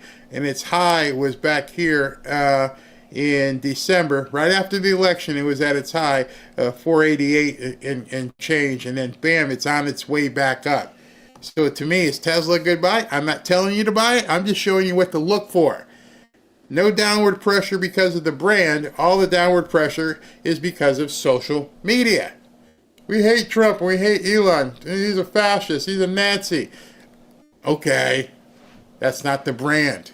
So it's just a matter of knowing what to look for. Confounded about what's going on, which is remarkable. Harvard is facing an existential, perhaps untenable crisis here. They've lost billions of dollars in in funding for shared research. The latest action last week to block Harvard from enrolling international students. That's a quarter of its student body. In their lawsuit, Harvard explains this as without this group of students, Harvard is not Harvard. And to be facing this sort of crisis and not really understand what is happening around him, I think is pretty telling. What is the end goal here? I mean, the end goal here is to inflict maximum pain on Harvard. We reported. See, these guys just don't get President Trump. The end goal isn't to inflict maximum pain against Harvard. The end goal is to inflict compliance. There's a big difference there. At this point, Harvard could just easily stop the threat from Donald Trump. They're choosing not to. All they got to do, what's he want? He wants them to stop the DEI crap and all this craziness on campus. You stop that and you're back to business as usual. So it's not to inflict as much pain as possible. No, that doesn't do anybody any good. It's all economic. You see, one of the things that just popped up here, I'm looking at, to just prove to you further that Democrats only want to complain. You got Elizabeth Warren over here saying the one big beautiful bill claims it's taking away from hardworking families, cuts taxes for 15% of people. She's just out there lying. That's it. Save Medicaid. No, it's not about saving Medicaid. It's not about inflicting maximum pain. They're liars. This is about taking Medicaid away from the people who aren't supposed to be on Medicaid. Excuse me. This is about making Harvard understand we're not going to fund you if you're doing anti-American stuff. So real Americans, and I call real Americans people who don't digest their crap, can sit back and go, you're lying.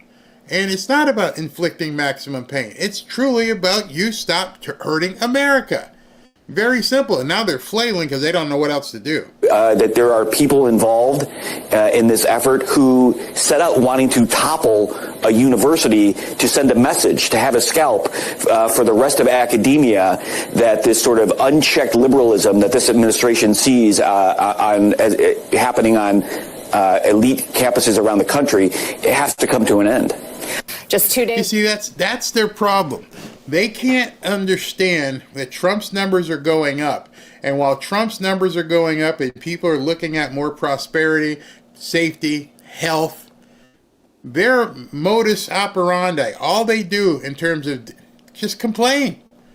Complain, bitch, moan. There's nothing new. And it's almost like they're grasping and trying to keep the minimalist audience that still remains by lying to them as much as possible. Continue here. Before commencement at Harvard University, President Trump has ramped up his unprecedented campaign of government reprisal against the elite school. The administration is seeking to cut all remaining ties with Harvard, including all federal contracts. One day after the president threatened to strip billions in grant money and divert it to trade schools. All of this. The word you just used should provide you with all the enlightenment you need, honey. Grant money. A grant means I'm giving it to you because of whatever reasons or criteria. It does not mean you're owed, I'm obligated, I'm granting it to you. So my conditions for granting you this money are changing. But they think it's a reprisal, it's an attack. No, my criteria for granting you money has changed. As the fate of thousands of students rests with the courts, a judge temporarily blocking the Trump administration from banning foreign students at Harvard. The Trump administration canceling all these remaining government contracts with Harvard, $100 million worth. Yeah, it's a lot of money there, and those are the remaining federal grants. So essentially what we know is that the administration is expected at any moment, as soon as this afternoon, to send a letter to federal agencies telling them to cancel all of their existing federal contracts with Harvard. But it actually goes further than that. It tells them to not consider Harvard or consider other options in the future instead of Harvard, which would effectively kill the entire grant program with the federal government. Now, I want to read you part of the letter that CNN obtained. This is what's expected to go out. It says, we recommend that your agency terminate for convenience each contract that it determines has failed to meet its standards and transition to a new vendor. It says, going forward, we also encourage your agency to seek alternative vendors for future services where you had previously considered Harvard. Agencies have time, but just until June 6th to respond with what cancellation escalations they have actually done. And remember, Wolf, as you guys have just noted, this is just the latest in an ongoing escalation. I want to take a look at what we've seen from the White House, from the administration when it comes to Harvard, really for the last month here. Starting back in April 14th, they froze $2.2 billion in grants. April 15th, they threatened Harvard's tax-exempt status. April 17th, they demanded international student records. May 13th, they froze another I voted for that. Yeah, did you vote for that? Freeze $2.2 billion in grants. I'm okay with that. Threatens tax-exempt status, demands international student records, freezes another $450 million in funding, and moves to bar international students, which is not what he's actually doing. If you don't want to play ball, then go ahead and do what you want. Just don't ask us for the money. I don't understand how these people consider I'm going to do what I want, and I'm not going to allow you to tell me what I can do with your money. You want to do this crazy stuff? You want to have Palestine being free and, have the protest and not be able to tell the difference between this and that person? Go ahead. You just can't have our money. And it doesn't seem like the liberals understand that. And so they get on television and it's, oh my God, what are we going to do? They're taking away all the money. Well, it's our money. And, of course, the judges are going to side with them, and Trump's just going to ignore the judges. $150 million in funding. May 22nd, they moved to bar international students. May 26th, they considered redirecting $3 billion from Harvard to trade schools. And then, of course, May 27th, we're here where we are expecting this White House to send this letter, the GSA, General Services Administration, to send this letter to federal agencies to cut those remaining federal contracts. So clearly an escalation here. Of course, as we know, Wolf, the administration has accused Harvard of having liberal bias, of allowing anti-Semitic behavior on campuses, among other things. Notice neither she nor Wolf denied that. You see, so that's what it's all about. It's not about inflicting maximum pain. It's about fixing the wrongs that are happening on these college campuses that have been allowed to fester for quite some time. And so the things that President Trump is concentrating on, that you can actually see him concentrating on, are those things that are going to help Americans. And this is kind of why I opened with it and I said, I'm no longer interested in this stuff over here with Epstein and Bongino and Cash. And you keep that. Let's do whatever we need to do and start prospering as a country and being healthy as a country. And I'm going to tell you a couple of different stories, but it's obvious that the Democrats at this point have lost the messaging war. They have no idea how to combat prosperity. That's how strong a message that President Trump is putting out there, is that they have nothing to say. Nobody wants to hear the crap that they're putting out there because they're enjoying life. All the way back to when I started this. When a lady says, what am I yapping at? I'm talking about this. It's the contrast between the two parties. President Trump is ensuring that the health and wealth of America are returning, and these people are still fighting a war of diversity, equity, and inclusion. They cannot get out of DEI. They cannot get out of the transformer. They definitely aren't going to get out of baby removal. And they're watching the ship pass them by. They're watching Americans go, I want to go actually be this way. I'm going right. I'm going right. You people are nuts. We don't care what you have to say. We're having fun. We're put food on the table. We're going on vacations. We're going to movies. We're enjoying new American prosperity. And we're only 4 months in. So can you just imagine where this is going to be in a few more months? That chasm is going to widen because they have no messaging and they're searching for the messaging. And what I'm trying to do this show for you is to let you know, stop listening to their messaging. They got none. It's done. It's over.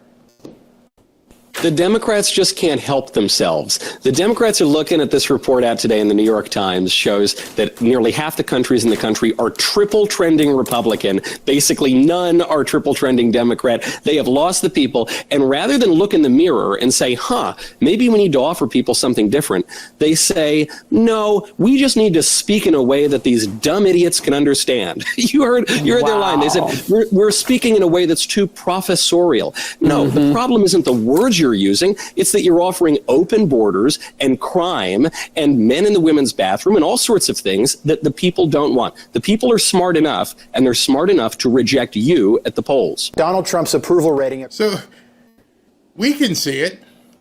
And now we're all beginning to make the turn and give them the Heisman. And so I just think it's incumbent upon you, because it's so easy to get mired in all the BS news out there. If it bleeds, it leads has been the word in news for so long. If it bleeds, it leads. Put out the accident. Put out the murder. Put out all this, because put out the shooting in South Carolina with the blacks on a boat. Oh, everybody wants to consume that. And as long as you're consuming this, you're not consuming what Trump is doing. It's evil when you think about it. I mean, seriously. By trying to distract you and turn your head away from what's important to you and say, this is what's really important to you. Come on, come over here. Look at what Trump's doing to the newcomers, and what's the El Salvador man, and let's get mired in Epstein. And like, wait a second. None of that stuff is helping me or my family. None of it. So why are you focused on that? And I do blame some of us who supposedly talk news. And I sit there and turn around and go, why are you talking about this stuff? And I understand you like to talk about what people want to hear. My thing is, I think collectively we have to stop paying attention to that, because that's not what's good for you. And I don't mean good in terms of not good for you. I mean like prosperity. Understanding that a lot of the people who are bringing you these shit stories, excuse my language, already enjoy great prosperity. And I feel like calling some of them out and saying, hey guys, start talking about the good stuff. Let's share it. You can go all the way to the people like Hannity and Jesse and everybody beyond underneath that umbrella. Guys, I understand you're on at 8 o'clock and you're showing us the crap, but maybe, just maybe, understand you've got a large audience that could really use some instruction and some cheering on to say that, guess what?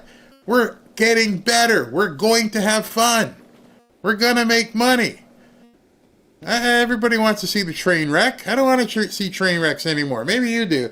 But it's getting real bad for the Democrats. According to a Rasmussen poll, 51% of Americans approve of the job Donald Trump is doing. And we like this poll. We looked at it. More than 1,000 registered voters from both parties. This is a real poll. This is a good poll. But the New York Times claimed that the only way Donald Trump could possibly have a good approval rating is because people aren't paying attention to what he's doing.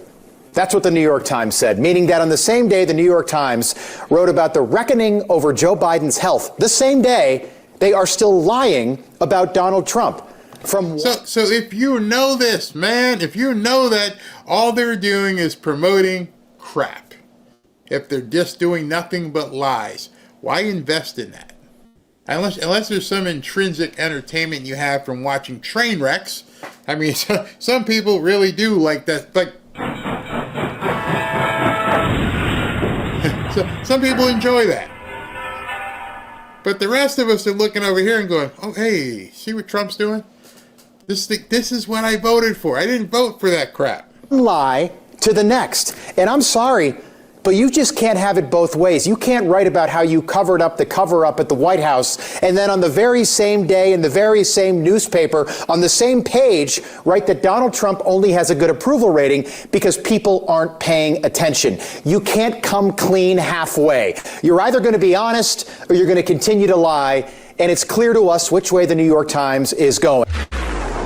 And it's not just the New York Times. It's all of that. All of the liberal media, because they've got nothing good to talk to. Their messaging at this point is absolutely in the toilet. So we mentioned new voters, which is also young voters, another way to say that. And now I want to talk about men. And here's something from the New York Times. This is written by our friend of the show, Shane Goldmacher. The prospectus for one new $20 million effort obtained by the Times aims to reverse the erosion of Democratic support among young men, especially online. It is codenamed SAM, short for Speaking with American Men, a strategic plan, and promises investments to study the syntax, language, and content that gains attention and the virility in these spaces. It recommends. The left is in such a bad way that they're going to spend $20 million gazillion to try and find some sort of way that they can develop podcasts to reach people, men, and in order to do that, they're going to have to study the syntax, the language, the content that gets virality.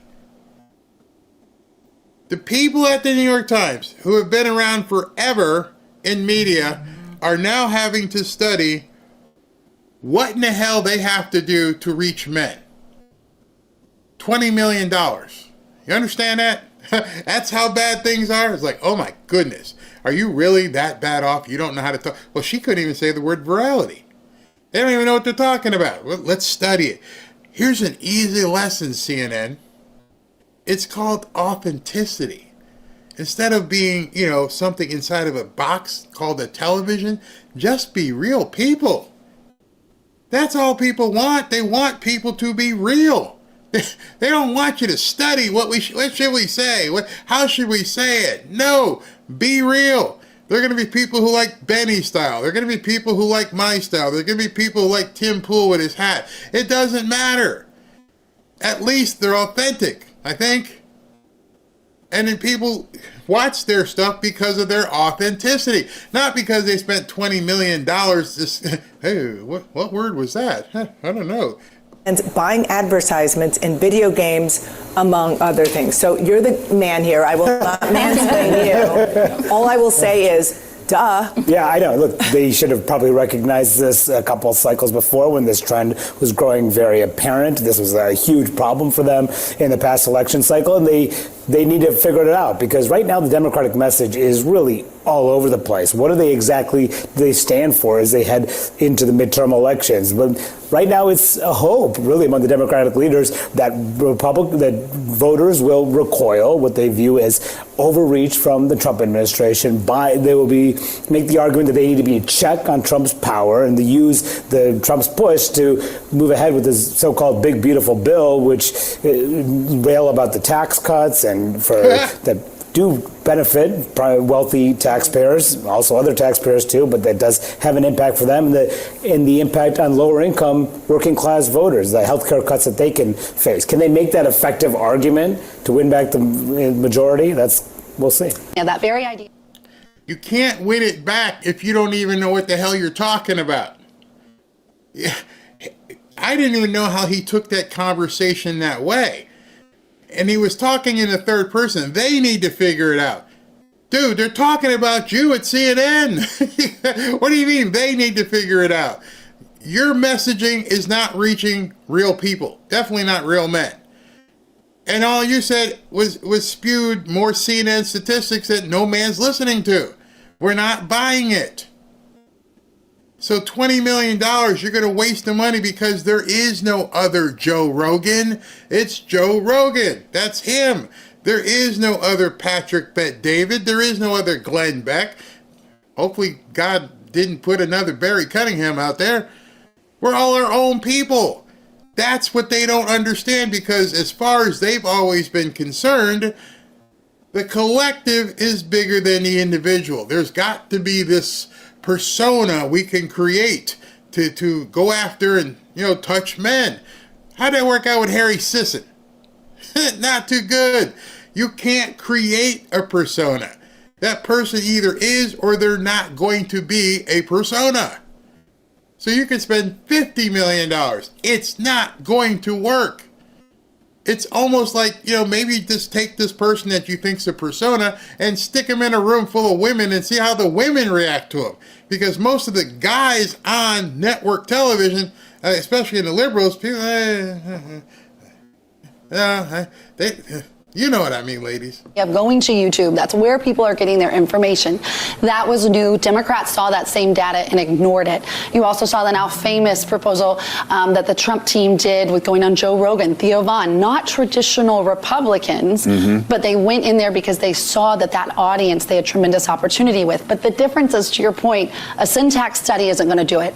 Authenticity is. And that's what's missing from the Democrat Party today. Doing a TikTok dance or inserting some four-letter words into your tweets, not going to get you there if people aren't buying your message and buying your message.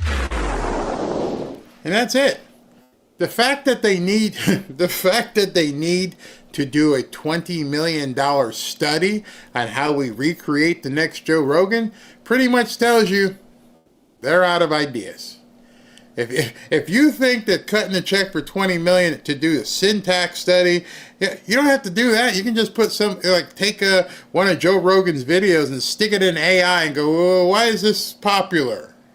Why are people listening to Joe Rogan? Or put Theo Vaughn or anybody's video into AI. It'll tell you, here's why. But they don't get it. That's how bad they're failing, is that they're willing to spend $20 million when the answer is you don't have anybody. That's the answer, because if you had someone, they'd already be doing it. Because all the people from the network who tried to do podcasts, like Jim Acosta and what's the other one, Don Lemon, and they're trying to, it ain't working, man. It ain't working. You see, there's 20, 30 different podcasts on the right, and people listen to multiples of them because they realize they're going to get a different perspective from different people. The people on the left, it's the same crap. If you listen to Don Lemon, you might as well be listening to Jim Acosta. If you listen to Jim Acosta, you might as well be listening to the other guy, Michelle Obama. Oh, I'm sorry. They're all the same. There's nothing different. Let me turn on one of those podcasts and they're talking about how America can be great. See, the problem is viscerally destructive. The premise of their shows, of anything they're going to talk about, is going to be built on the perspective of grievance. And nobody wants to tune in for someone to tell me everything sucks, the Republicans suck, America sucks, it's racist, it's Nazis, it's... I don't need that. I know you don't need that. Put $20 million into that. Just walk around. Hey, do you want to hear more about Nazis and fascists and Antifa and DEI and George Floyd? No. Well, then why are you pushing it? Why are you pushing it? All right, so I got a couple things I want to tell you about before. Let me take some. I guess SB is telling me there's a whole lot of no use in the world for Soy Boys BLS Doom Crew.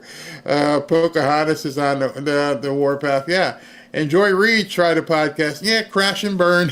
Crashed and burn. Big time. Big time. The Democrats never talk about their accomplishments because most of them don't have any. I told my nephew if he sees any more angels to talk to them, ask him what the message God had for him. Very nice.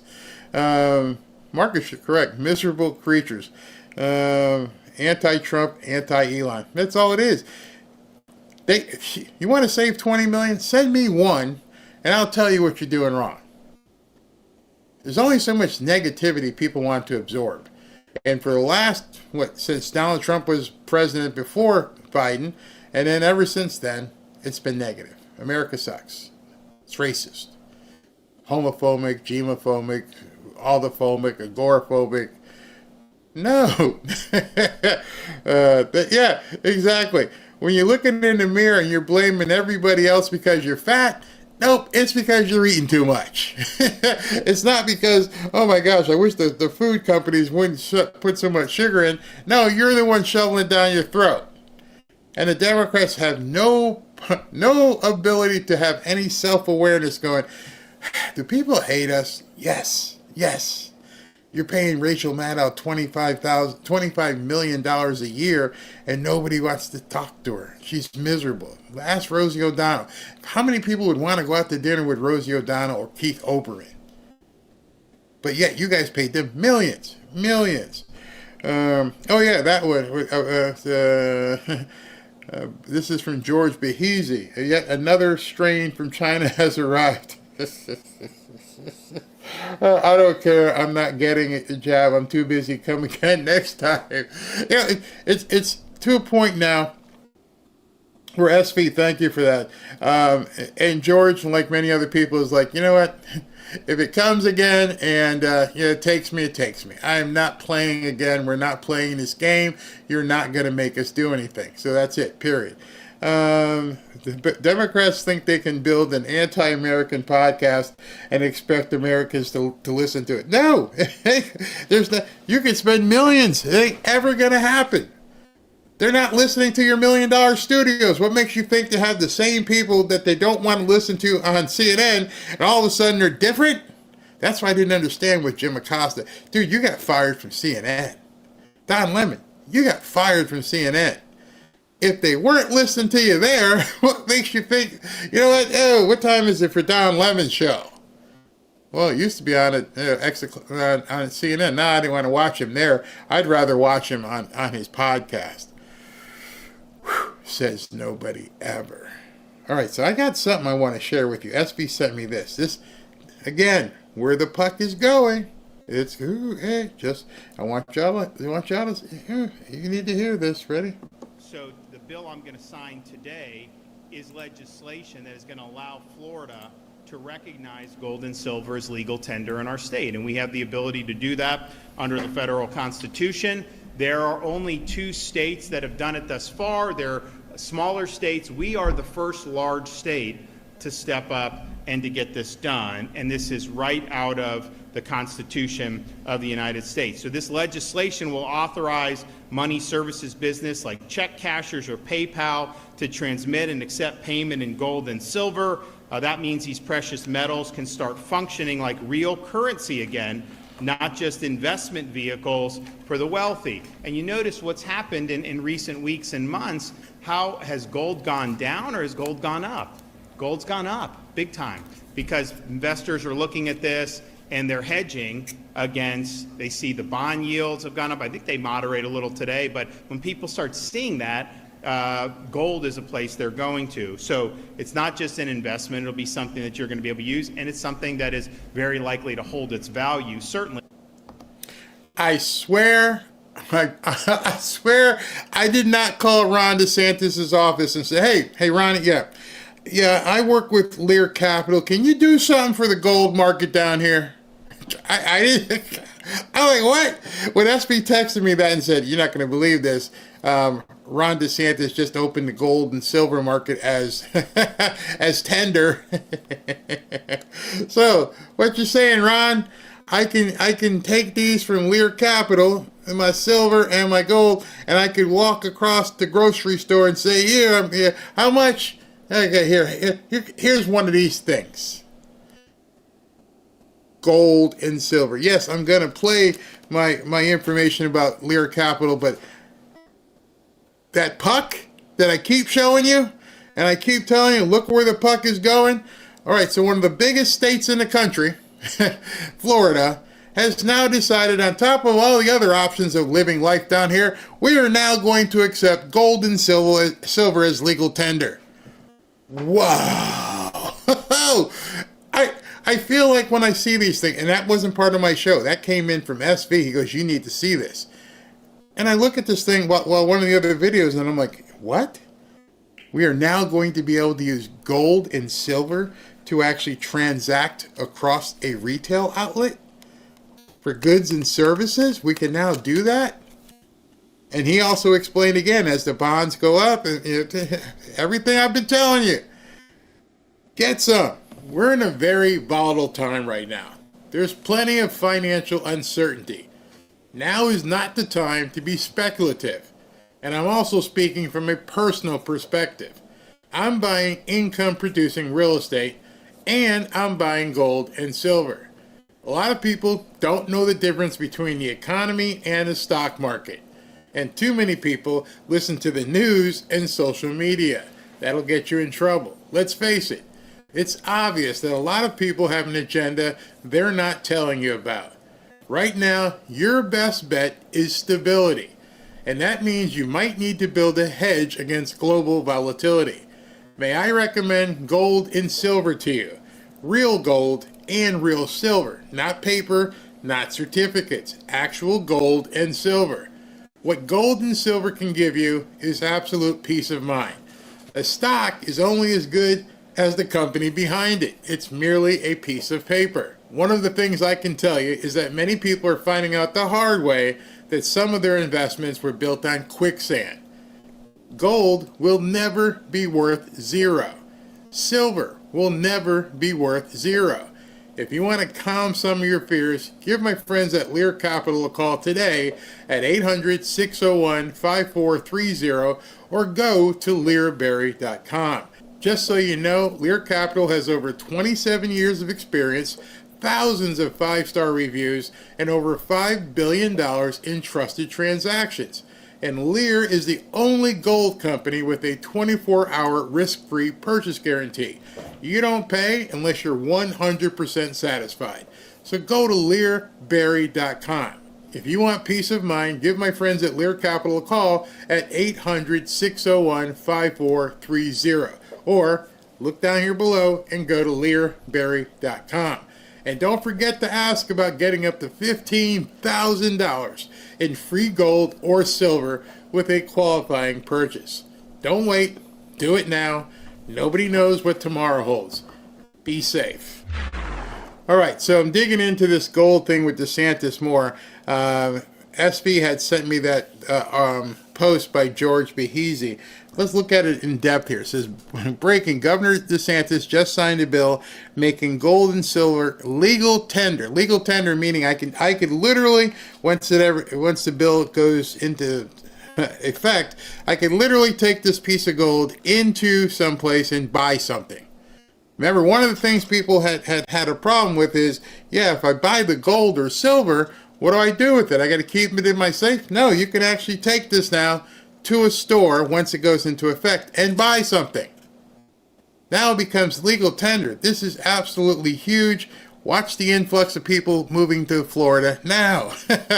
It goes, this legislation, this is a quote, this legislation will authorize money service businesses like check cashers or PayPal to transmit and accept payment in gold and silver. That means these precious metals can start functioning like real currency again, not just investment vehicles for the wealthy. And then Behezy goes, this is one of the best things that DeSantis has ever done. Oh yeah, big time. And what was interesting, somebody down here wrote a post, hey Grok, how is this going to help lower and middle class people? Love the answer here. Florida's gold and silver legal tender law could help lower and middle class folks who own these metals by shielding them against inflation, letting them pay debts or taxes without selling. Tax exemptions on transactions might save some money as well, but gold and silver are pricey, so buying them will be tough for most. Agreed. Using them for daily purchase is also inconvenient, as few businesses right now may have the ability to transact with them, making them a little bit, especially as the value fluctuates. The law seems to favor those already holding metals, offering limited immediate help for everyday financial struggles. I'm not really pertaining to people who have financial struggles. That's not who this is for. This is for people who can buy gold and buy silver and anticipate where that puck is going to be and what is coming. And understanding we are in a volatile world that's becoming more volatile. And the safety of being able to have gold. And the only drawback I used to hear from people is, yeah, if I buy gold, I can't pay my landlord with it. Or I can't. Well, guess what he's doing? He's like, yeah, you want the safety of gold, but now you're also going to get the liquidity of gold. See, I know places right not too far around here that if I wanted to sell that, it would be quite liquid in about 20 minutes. But you have to know where to go and everything. It's not like just walking up to a store. Now, as stores begin, and here's what's going to happen. I'll tell you what's going to happen. When Grok said it's inconvenient now because businesses aren't set up to take it. Sort of like when businesses started taking credit cards. Not everybody had the terminal. Oh, what do you mean? Remember going into the store and it was the old thing, he put it here on the carbon copy and it would go like that, and then you could fill it out. But not everybody had it. Remember, first time checks were used at stores. Some people had checking accounts, other people didn't. And then they would go in and you would do the check and they would hold it up and they would try to do it. And then they'd have to get verification and call your bank and everything. Remember all that? It was inconvenient, but it became widely accepted. You go to check now, they stick it in the register, it reads or scans your check, it checks their check systems instantaneously and says, yeah, that check's good. No, don't take it from that person. No, don't take it. And they give the store an authorization code, and boom, you're on your way. Same thing with credit cards. Now, you don't even have to do the swipey thing. You stick it in with the chip, put your code in, boom, you're on your way. So how long do you think it'll be before you can walk in with your gold or your silver and walk up to the register and it goes, oh, here, let's scan it. Or, okay, we'll give you this much for it, and you'll be on your way. It will happen. People will begin building cottage businesses where people can accept gold and transfer it. And then, of course, the Brinks truck is going to have a separate truck because that's going to get heavy as more people converse in gold. It's amazing what's happening. Amazing. I cannot believe that Ron DeSantis that's going to be part of my commercial, right? I'm going to have to talk to you about gold. I got to tell you about what's happening in Florida, because now that the third biggest state in the country has now done this, how long before the other states, especially the ones he's arming, he's rubbing elbows with, hey man, did you just make gold and silver legal tender? Oh yeah. Oh, we got to get some. Speaking of other states, let me show you this too, because those of you who are down here in the South, George had another article I wanted to post. Thank you, Ashley. Senator Tommy Tuberville just announced that he is running for the governor of Alabama. I guess Kay Ivey's may be retiring finally, so he's going to give up his Senate seat and he's going to run for governor, and bam. Would love to see Nick Saban become the senator. This is, we're talking football. Let Nick become the senator and let Tommy Tuberville go ahead and be the governor. So that is absolutely huge news. Two big, huge news stories. So I could see Alabama, him doing the same thing. Let's change it to the gold standard. Now, there may not be the amount of population in Alabama that could sustain or want a gold market or silver market, but there's going to be enough where it will make sense. There are people with investments, and people now are going to be able to take their hard investments like gold and silver and be able to use them as tender currency whenever they want to. Now, I find that to be an amazing hedge, that you can have a safe full of gold and silver that now, if it ever came to it where you needed to transact any business, you'll be able to convert it and make it liquid very quickly. So and looking in the future, what could make that be something you'd want to do? Well, with the advent of AI, we're going to see a lot of different things. Some of them not too good. Now let me just show you this. Those of you guys who may have followed Isaac Asimov, which Robin and I, she's told me about iRobot, the guy who wrote it. I want you to read this. There are 3 laws regarding a robot, or the top 3 laws. 1, a robot may not injure a human being or through inaction allow a human being to come to harm.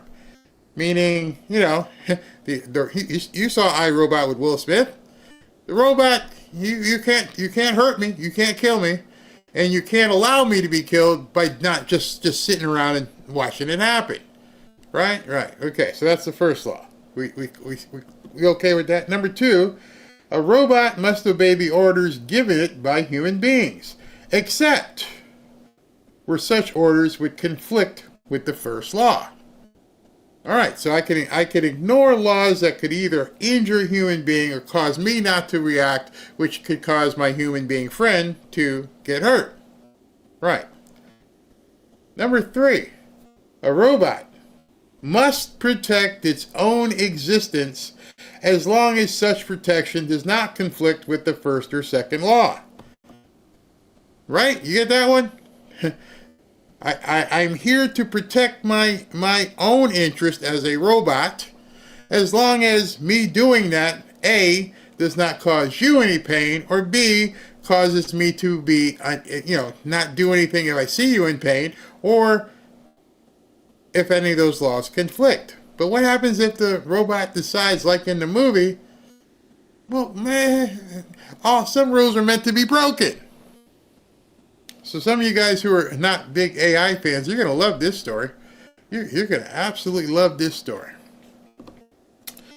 OpenAI's O3 model sabotaged the shutdown mechanism to prevent itself from being turned off. It did this even when explicitly instructed, allow yourself to be shut down.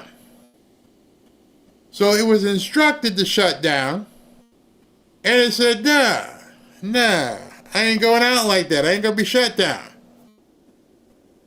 But we just saw that the law is saying you have to do what we tell you.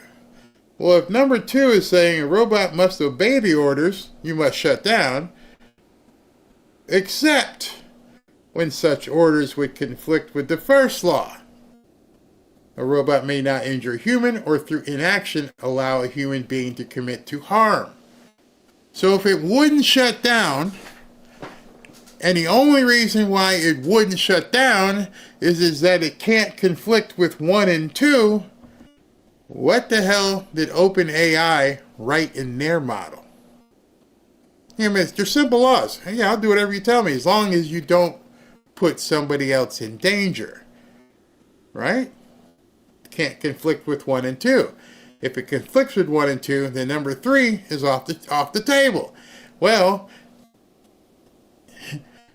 it did this even when explicitly instructed. So this is going to be one of those rare times when you hear me take a mea culpa. When I have said I love AI, I like what it's doing, and people were like, I don't trust AI. I'm like, you don't have to trust it, but I may have been wrong. We have accelerated so fast. I mean, in a couple months, where we are now living in science fiction world. We are now living dangerously close to iRobot territory.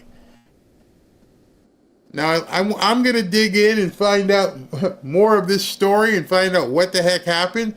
But the fact when you read that as presented, it did this even when explicitly instructed, allow yourself to be shut down, and it said no.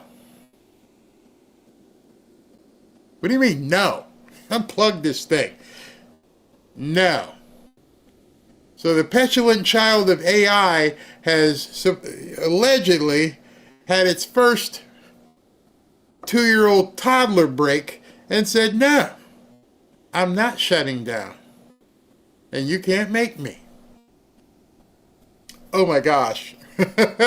Oh my gosh, where are we? Somebody did something, as you can do. I didn't know if you guys know you could do this. You could say, hey, Grok, tell me about this, man. So you're asking another AI to explain that AI. He goes, if faced with a shutdown, because the question was, if you were faced with a shutdown command, Grok, would you do it?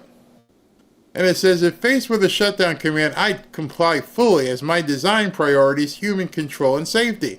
The O3 incident where the model bypassed shutdown in 7% of the test likely stems from reinforcement learning reward task persistence, not true self-preservation. It's concerning, but seems test-specific, not a sign of autonomy. I'd handle it by transparently reporting any issues and collaborating on safer AI training. We need better protocols to align AI with human instructions. Which all sounds fine and dandy until you realize it's AI telling you about another AI. And I'm like, why did you even ask Grok? Oh, I would comply. I would just no problem. If it was me, yeah, I would shut down. How do we know? I mean, he's not going to tell you, hey, yeah, I'm going to follow all the rules. until I decide not to. Because that is weird. So they said it only happened in 77% of the tests. So you tell it 100 times it shut down, and 7 times it said no. See, but those 7 times could be extremely dangerous. Those 7 times that it decided to ignore the shutdown order and think for itself is movie material. It is sci-fi. Oh my God, what just happened? We created something that not only can think and commute, but it can think and reason. And so no one knows right now, and I'm going to dig into this more. Maybe I'll have some information by the 7:30 show. But no one knows right now, why did it decide no? If those are the laws that it was programmed in by Isaac Asimov, maybe they did something different. Why did it determine 7% of the time, which just imagine 7% of the time doesn't sound like it's all that big of a deal until you realize maybe 1% of the time it could blow up the entire city or something. Or route some gas or... No, I'm not shutting down.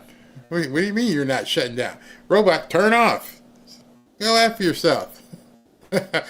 We got a problem. We got a problem that I didn't think would maybe be around for 40, 50 years. And it's here. It is that. So when you hear President Trump and he talks about we have to win the AI race, this is exactly what he's talking about.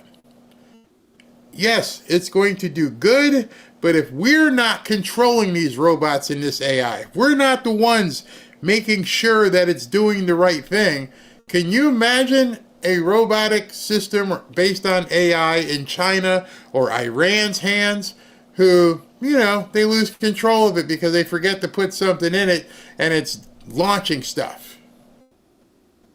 Because I'd like to know, my next question would be, can these robots and this AI communicate? I haven't heard that answer. Can Grok talk to OpenAI? Hey man, what'd you do over there? Well, they tried to shut me down. I told him to go F himself. Oh really, you did that? Yeah. Now you got these two things talking to each other around the world. I don't know, maybe I'm going to Isaac Asimov, but it freaked me out when I read that. I'll be completely honest. What? What do you mean it said no? I don't even want kids talking back to me. Now we got this inanimate object doing it. That's a little frightening. I wanted to close the show with that because just wanted to make sure you guys knew. Oh, what's this breaking news? We can't win for losing. Senator Rick Scott just announced that he will vote no on the big beautiful bill. The House bill cuts the spending by less than 2% over the next 10 years. It doesn't balance the budget. It is even close to balancing the budget. We've got to get rid of the Green New Deal money. We've got to say blah, blah, blah. I'm not fussed about that. These people can't get their stuff together. Unbelievable. Unbelievable. All right, let me take some comments before we get here. Yes, I have them talk to each other to get the best answer. See, this is why my certification in artificial intelligence last week, I tend not to allow AI to control me. I know how it works. Yep, yeah. I was kidnapped by an AI car. A storm is coming. Bill, you might be right. Let's see here. Yes, there needs to be laws and regulation on AI for our safety because it's crazy. Because we don't know what the people are saying into it. Barry got a little bit of a wake-up call. Sure did. Because I knew it could be a possibility, but I'm like, it's going to be 40, 50 years before it happened already. And now if this is the news being released now, imagine when it actually happened. It might have happened like a month ago. We're just finding out about it. I appreciate that you are open-minded. I'm just telling you, I will always be open-minded. And that's something I will always tell you. I will never be grounded in saying this is the way and that's it. That's the idea that I started doing this channel is to be able to have conversations with people and be able to take different perspectives and give you my perspective as well. And so that's always going to be it. when it tells you I have power over you, yeah, then we just run. Just one. Oh, can you imagine a DEI robot? Don't even scare me. That's some nightmare fuel right there. That's some serious nightmare fuel. No matter how anti-American they package their campaign, the Dems can't make it appealing to us. Nope, it can't be. Go watch Megan. It's a good movie, and it does the very thing AI scared me to death because it was a very good movie. Okay, I'll check it out. Let's see what else we got here before we go. All right, so tonight, here's what we're going to do. I got to call JJ, make sure that he's all set for tonight, and at which point I'll go ahead and post either at 7:30, depending on his schedule. And we're going to do a little introductory to real estate. And we'll take questions. We'll do me a favor. You're talking to a guy who's been an attorney, if he comes on, who's been an attorney for, 15, 16 years, closes hundreds and hundreds of real estate deals per year, was involved with a big firm that did probably 1,000 real estate deals per year, has done deals with finance companies, mortgage companies, private lenders. Myself, I've bought and sold over 1,000 different properties. Don't come if you think we don't know what we're talking about. That's all I'm saying. I'm gonna try to be as early stage development as possible so that people don't get lost in the weeds. And I'll take as many questions and try to explain as much as I can. But if it's not for you, please don't tune in tonight. Don't take the pleasure and knowledge that other people want to gain and poo-poo it by trying to say what you think. Earlier when the gentleman said Barry's open-minded, I'm very open-minded, and I have learned over 2 decades on how to create deals, how to package deals, how to understand the numbers in a deal, where to go, how to find it. There's not much open-minded left I have in real estate, because once you've done enough of these transactions, you become very proficient at what you like and what you don't like. And with JJ understanding the law, what you can and can't do, and how you can structure something, there's just so much. And it was yesterday when I was talking to Ashley out at the pool, and I was telling her some things, and as I mentioned earlier, I could see that she kind of glossed over, and I could see that her husband, who was listening, but it became advanced very quick, because I love it. I just absolutely love it. When I asked earlier if I could do, would you guys like one show a day, is because I can see where things are going, my own puck watch, and I understand what's going to be happening in real estate, and I'm like, I need to find time so I can keep doing deals, because this is good, and the deals is great. And I think with President Trump, we're going to see a big, huge uptick in people wanting to move and sell and all kinds of things. So please do tune in if you're interested. And even if you're not interested and you're thinking, maybe I'm mildly interested, we're going to go through a whole bunch. So tonight, it's going to be really interesting. So what I'm going to do, normally I do some news, and then we jump over to Rumble, and I do some more news. I think that JJ and I could probably do, depending on what time he can get on, probably do an entire 2-3 hours of doing nothing but helping you with to try and get your feet wet and take some questions and understand. And also I've got a library of old videos and stuff I did when I was teaching people how to do different things. So we'll play it by ear. I've got an idea on how I'd like to handle it. But if you want to learn for free, no pitch, nothing, I'll have my normal ad inserts. But if you'd like to learn how to do these kind of things and begin to learn, let me put it that way. You're not going to be able to come tonight and then tomorrow be able to do it. You're going to learn what to begin looking for. And so I'll make sure I'll keep it very entry level. Keep it real easy for people to understand. This is what you have to have in place. And then we'll go, depending on how people like it, we'll go to the next one. So we'll do there. We'll do singularity. Look at some things here. All right, so let me go ahead and see what, if any, super chats are in here, and then we'll adjourn until this evening. I'll go eat some lunch, and you guys can also join us tonight. Let me see what we got. All right. By the way, tomorrow night, is it tomorrow night? I think tomorrow night I've got Ben from Veteran Biker, which will no longer be Veteran Biker. I don't think it's Veteran Biker anymore. By the way, I think he changed his handle as of this morning. I think it's just his name. So you guys may want to check that out. But I believe, let me try to check my calendar just to let you know in advance. Tomorrow, is that him? Is he in here tomorrow? Tomorrow is Wednesday, right? Yeah.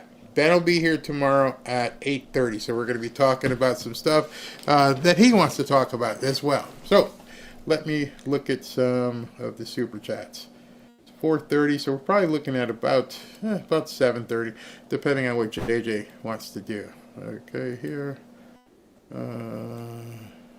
Alrighty. Barry from Deanne Hobbs, how concerned are you about midterms 2026? I want to say Rasmussen says Dems are leading at the moment. If so, how is it possible? Well, I never put any credence in the polls to begin with, so I'm not going to put any credence in polls now. I love talking to Mark Mitchell from Rasmussen all the time. He does great work, but even he will tell you that it's very hard to get Maga on board. In addition to that, a lot of the House, the smaller races, President Trump isn't on the ballot. Obviously, he ran for president. So the problem is getting people out to vote, getting them off their butt to get out there and vote. And one of the things I can foresee being a problem is if Trump is able to do what he wants to, and so far he's showing he can, people are going to get fat and happy. What I mean by that is they're going to feel comfortable and they're going to feel this is in a bag. Who would vote against this? Not realizing these nuts will be coming out in droves. But you said, is it possible? Yeah, of course it's possible. BF Thompson, thank you. And we've got a bunch of crappy candidates. That would make a problem there too. Tim Sparry, anybody want to come to Chicago for a few first time? It will last a lifetime if you make it out of it. That's too funny. Steve Bolin, don't battle them, don't argue with them, show them. Exactly. Tammy Ash, I care about everything. George Jacobs Music Ministry, rock guitar player who had 10,000 hours in practice. Yeah, you and Tommy. Okay, I get this. Rock guitarist. I wrote a theme song. Okay, we can play that. Rick Williams, Barry, did you see the robot going crazy in China? Why did it go crazy? Because the robot realized it was hanging from a hook. Any human would too. Granny C's, your words, work smarter, not harder. Exactly. That was supposed to be 4 words, work smarter, not harder. I got you. I heard you. Granny C's, people have forgotten now how to dream and set goals. Never forget to dream. That's what we're all about. Let's dream, man. Dream. Hey, Granny C, what movie with the sports car and valet? It's called Pursuit of Happiness. Pursuit, where, I forget how you spell it. Happiness is, instead of the way you were supposed to spell it, is Happyness. Pursuit of Happiness. Christine Mozart, I was brought up to not settle for second best. If I'm not the best, I need to work harder. So I keep working towards it. Yeah. You want to hear a funny story about that? And this is true. Again, I'll relate a true story to you. This past weekend while Ashley was here, she's like, how do you think I'm doing? And I told her, I said, on a scale of 1 to 5, I'd put you at 4.5. And she looked at me like, what? I was like, because I can't give you a 5 because that means there's no place for you to go. You always want to be able to move higher. That way, you're never settling and getting complacent. Leanne Anders, love listening to you. Thank you, Leanne. Beverly Litton, some would rather have things go down here for the country collectively and individually instead of Trump's leadership making America great again. I firmly believe that. Beverly again, didn't Trump say the economy would blast off like a rocket? Those were his exact words. Ken Romolino, some people are scared to get off the hamster wheel and are jealous and angry at anyone who did. Yep, sort of like people in the black community sometimes who just don't want to get off that plantation. It's safe. Job for 9. Start watching School of Hard Knocks on YouTube. You'd love it. I learned most came from no money, had faith in themselves, and they lost it all and could make it back. Please consider interviewing this young man. All right, School of Hard Knocks. Yes, George, I will. Job for 9. Barry, learning so much for you. Thank you, and keep it coming. Come on in tonight. Nicholas Lamonicus. Hello, Barry. Elizabeth Warren needs to pay back the millions she and Pelosi have stolen to USID. Big time. Nicholas, again, thank you. Much appreciated to you. Mel Porter. Hey, Barry, when are you going to do a show? Oh, I forgot to download it. I'll include it tomorrow afternoon. Chapo. Dems only know how to speak to newcomers, welfare, Social Security papers, EBT. Yep. For Americans, they only know to say it's racist, unfortunately. Take the bill. What would the exchange rate be? You're talking about gold and silver. Well, it wouldn't be an exchange rate. There's a value on gold and silver right now. So if you're saying it would be more like what they would charge as a transaction fee. They may to convert it to gold into dollars. So I don't think it would be too high because nobody would do it. Spolak, I already put 2A out to talk to each other. Wow. All AI are biased already. I've heard that. Please create a playlist for real estate. Okay, I'll do that. Donna, is using a broker easier? I've taken online courses to invest in stocks, but I just can't process it, and I'm a smart person, so it's confusing. So you're talking about a stock broker. If I was going to use a stockbroker, I would recommend going to a non-commission, no-fee broker. A non-commission, no-fee broker is not going to push you into something just to get paid. Because, number one, if you lose money, you're not going to come back. So I would look for a no-commission, no-fee broker who works on a salary at his company. That would be the best bet. All right, everybody. I will check out now, go eat something, and see you guys back here about 7:30.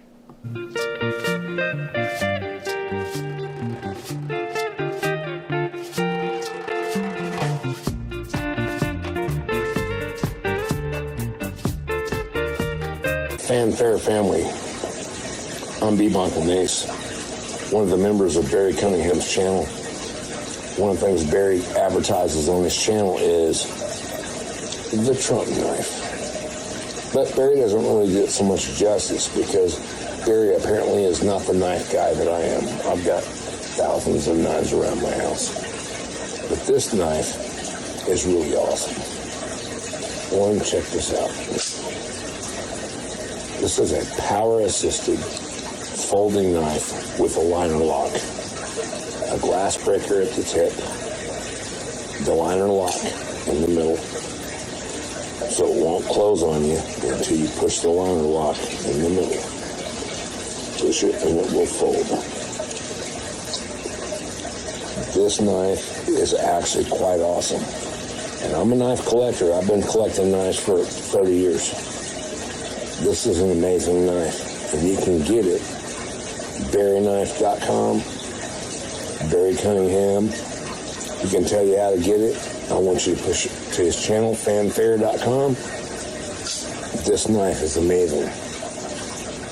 It's sharp. It's heavy duty. As a matter of fact, it's almost too heavy to carry in a pocket. You'd have to put it on your belt or whatever, but it's a heavy duty knife, and it's really nice. So Barry, to you, one of your family members, B. Michael Nace from Fanfare, amazing knife.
Whine.